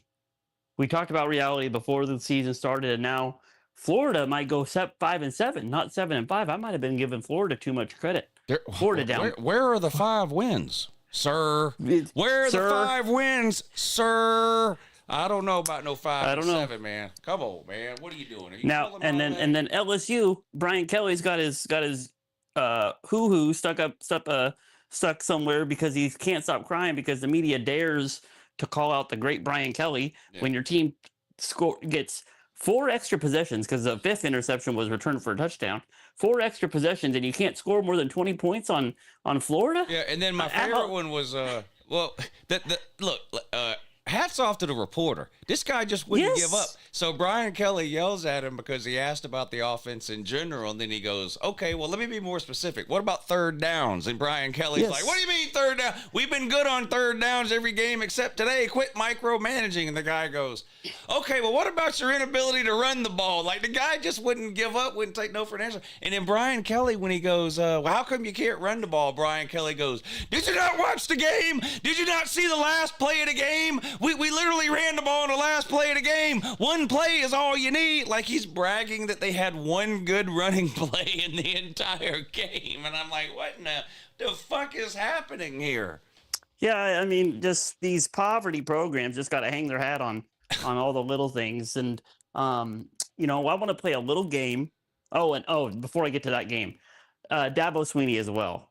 I mean, you want to talk about guy that's backpedaling among back. You hear him today? Oh, if they want to quit winning, they can get rid of me anytime. Yeah. Sir, you just lost to the nerds. You lost to Georgia Tech. 5 years ago, a loss to Georgia Tech would have been unfathomable at Clemson. Now it's like, him, haw. Yeah. I'm Dabo Sweeney. I can do whatever the fuck I want because I'm him, and the only other him is the him that's in this book that I read. And, that's about the only thing that could save Clemson's season this year is God himself, and he hasn't come around yet. I know it, you know it, and the Jews know it, but don't tell Dabo. Oh, shoot, don't tell Dabo that. Oh, no. Don't tell Dabo that. Don't tell Dabo that. But a little game I want to play. Things that Octavian has more chins than. What the fuck? Okay. He has more chins than Florida has wins.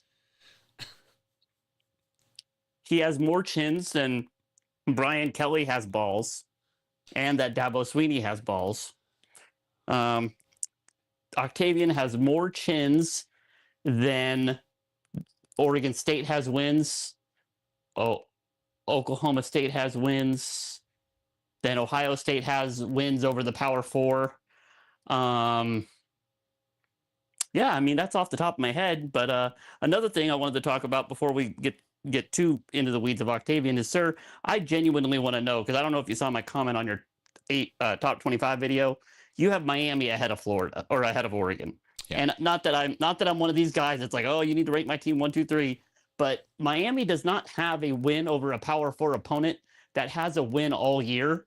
Oregon has 2 Power 4 wins, and they both have wins. Yeah. So you said that Miami has a better resume, but I don't fully agree. I get that they have better names on the resume. Just being a Power 4 UCF team. and UCF is a cute story, but they're a G5 school, and Notre Dame hasn't literally has not beat anybody. So you would bet your money on Oklahoma State to beat South Florida? No, you wouldn't. Just having P4 next to your name doesn't make you better.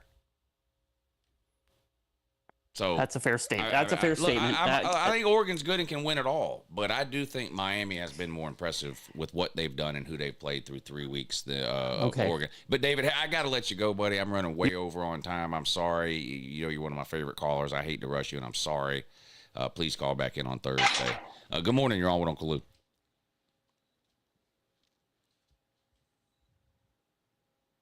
Hello? Hello? Is John there? Hello? Oh, hey, can you hear me now? Yeah, I hear you. Sorry, dude, I'm working. I'm driving a truck in the middle of this. That's all right. I was calling. I'm a Tennessee fan, man. Just and congratulations. That was one of the best games I've ever watched in my life. Unbelievable game, yeah. Other than the ending, I was going to ask your opinion because this is what I was thinking all week. If you had to bet against any other SEC matchup, would you bet on anyone against Georgia or Tennessee right now, or do you think they're the best 2 teams in the league? I think Oklahoma might be really good. Yeah, I was going to say maybe Oklahoma, but I mean, other than I'll tell you this, I'm glad Georgia doesn't play them, and you do. Yeah, I mean, Georgia's got tough games of its own, but like right now, I think Oklahoma has looked better than Texas. I think they've looked better than Alabama. I think they've looked better than LSU. Yep.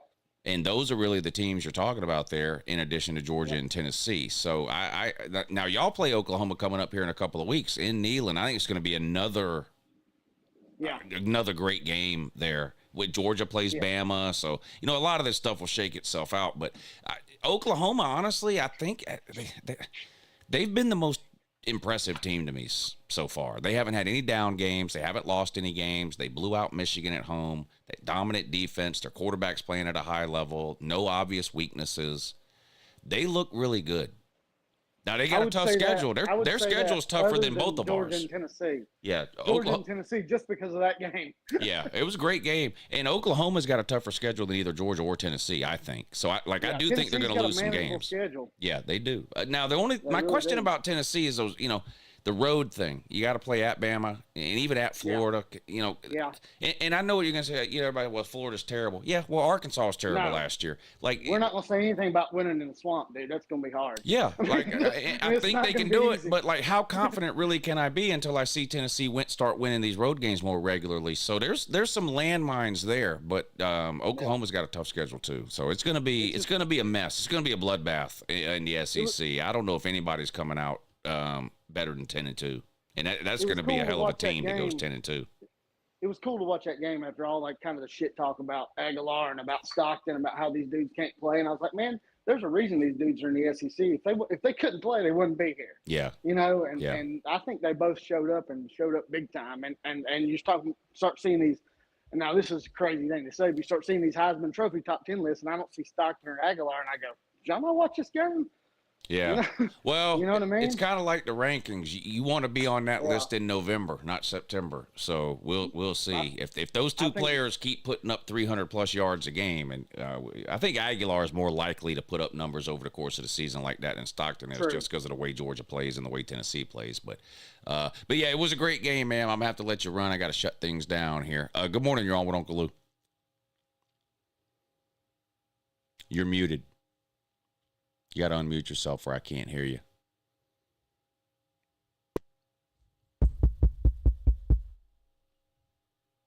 Hello?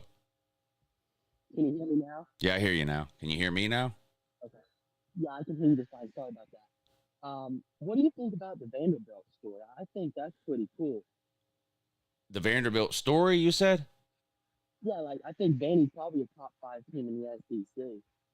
Yeah, maybe. I don't know about top 5. I mean, I wouldn't pick Vandy against Georgia, Tennessee, Oklahoma, Bama, LSU maybe would be a good game. I don't know if they're top. They're not bottom 5. So, hey, that's a massive improvement. Hey, they're better than my Florida Gators. Yeah, well, the next 11 people to comment are better than the Florida Gators. But, hey, I'm going to have to let you go because we can't hardly hear anything you're saying for what sounds like you buried in a hole, which if you're a Florida fan, wouldn't be a bad idea. Good morning. You're on with Uncle Lou. Hey, Uncle Lou. Hey, buddy. I'm an Alabama fan, and I want to ask your opinion on one thing.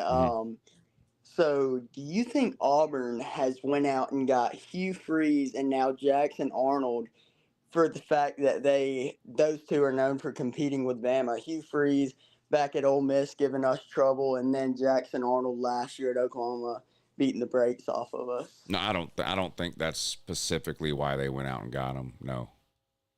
Oh, you think it's because they're, like Jackson Arnold was good last year? No, he was terrible. I don't think they should have got him at all. Yeah, that's what made me think that. No, I think fans think that way, not athletic directors and head coaches that are trying to win games and save their jobs. They don't think that way.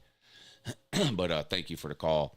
All right, that's going to do it for the call-in show tonight. Let's get caught up on these super chats before we get out of here. Joe Lish, thank you for the super chat. He says, part of me almost wants both UJ and Georgia Tech to both win out, so clean old-fashioned hate is lit in the bins on prime time for both schools. Make the rivalry fire again. Yeah, that game's on Friday night again, too, so everyone will be watching it because it'll be the only game on because it's been moved from Saturday to Friday of Thanksgiving week, so it's going to be a lot of people watching just like last year. And it's setting up to be one of the biggest Georgia Tech games in a long, long time. Nicholas DePerno, thank you for the super chat. He says, this is a huge hypothetical, but if there was a 12-team playoff since 2015, I love hypothetical questions 3 hours into a call-in show. This is a huge hypothetical, but if there was a 12-team playoff since 2015, which teams would have had the best shot at winning a natty? I say 2015 Ohio State and 2023 Georgia. I'm just going to agree with you because I honestly don't have the time right now to go back through every year and figure out which teams were ranked 5 through 8 that had they got into the playoffs could have won. That's a great question, by the way, for March or June or May. Lou, I hope your week gets better. Octavian, you might want to pre-apply for FEMA. God damn. Octavian needs FEMA assistance. Florida is so bad. It's been declared a natural... Florida's football program has been declared a natural disaster. FEMA trailers incoming. Dang. All right, y'all. I really appreciate y'all tuning in tonight. We'll do it again on Thursday, 9 p.m. The call-in show every Tuesday and Thursday night at 9 p.m. right here on YouTube. Appreciate everybody that took the time to call in today. Sorry to rush through the last few callers there at the end. Please call back on Thursday. I promise to give you more time. I hate to have to rush through the calls because I know sometimes people wait on hold for a long time, but I'm already over time for today, so I do have to get out of here. Thank you, everybody, for tuning in. Shout out to the comments section. Y'all are the real MVPs. This is a pretty average YouTube channel when it comes to college football, but I do believe I have the most entertaining and exciting comment section in the entire college football community, so I appreciate y'all who participate in the chat down there. I know y'all have a good time with the arguing back and forth, and that's why we do it. That's why we love college football. All right, I hope everybody enjoys their Wednesday, and I'll talk to you again soon. Have a good morning.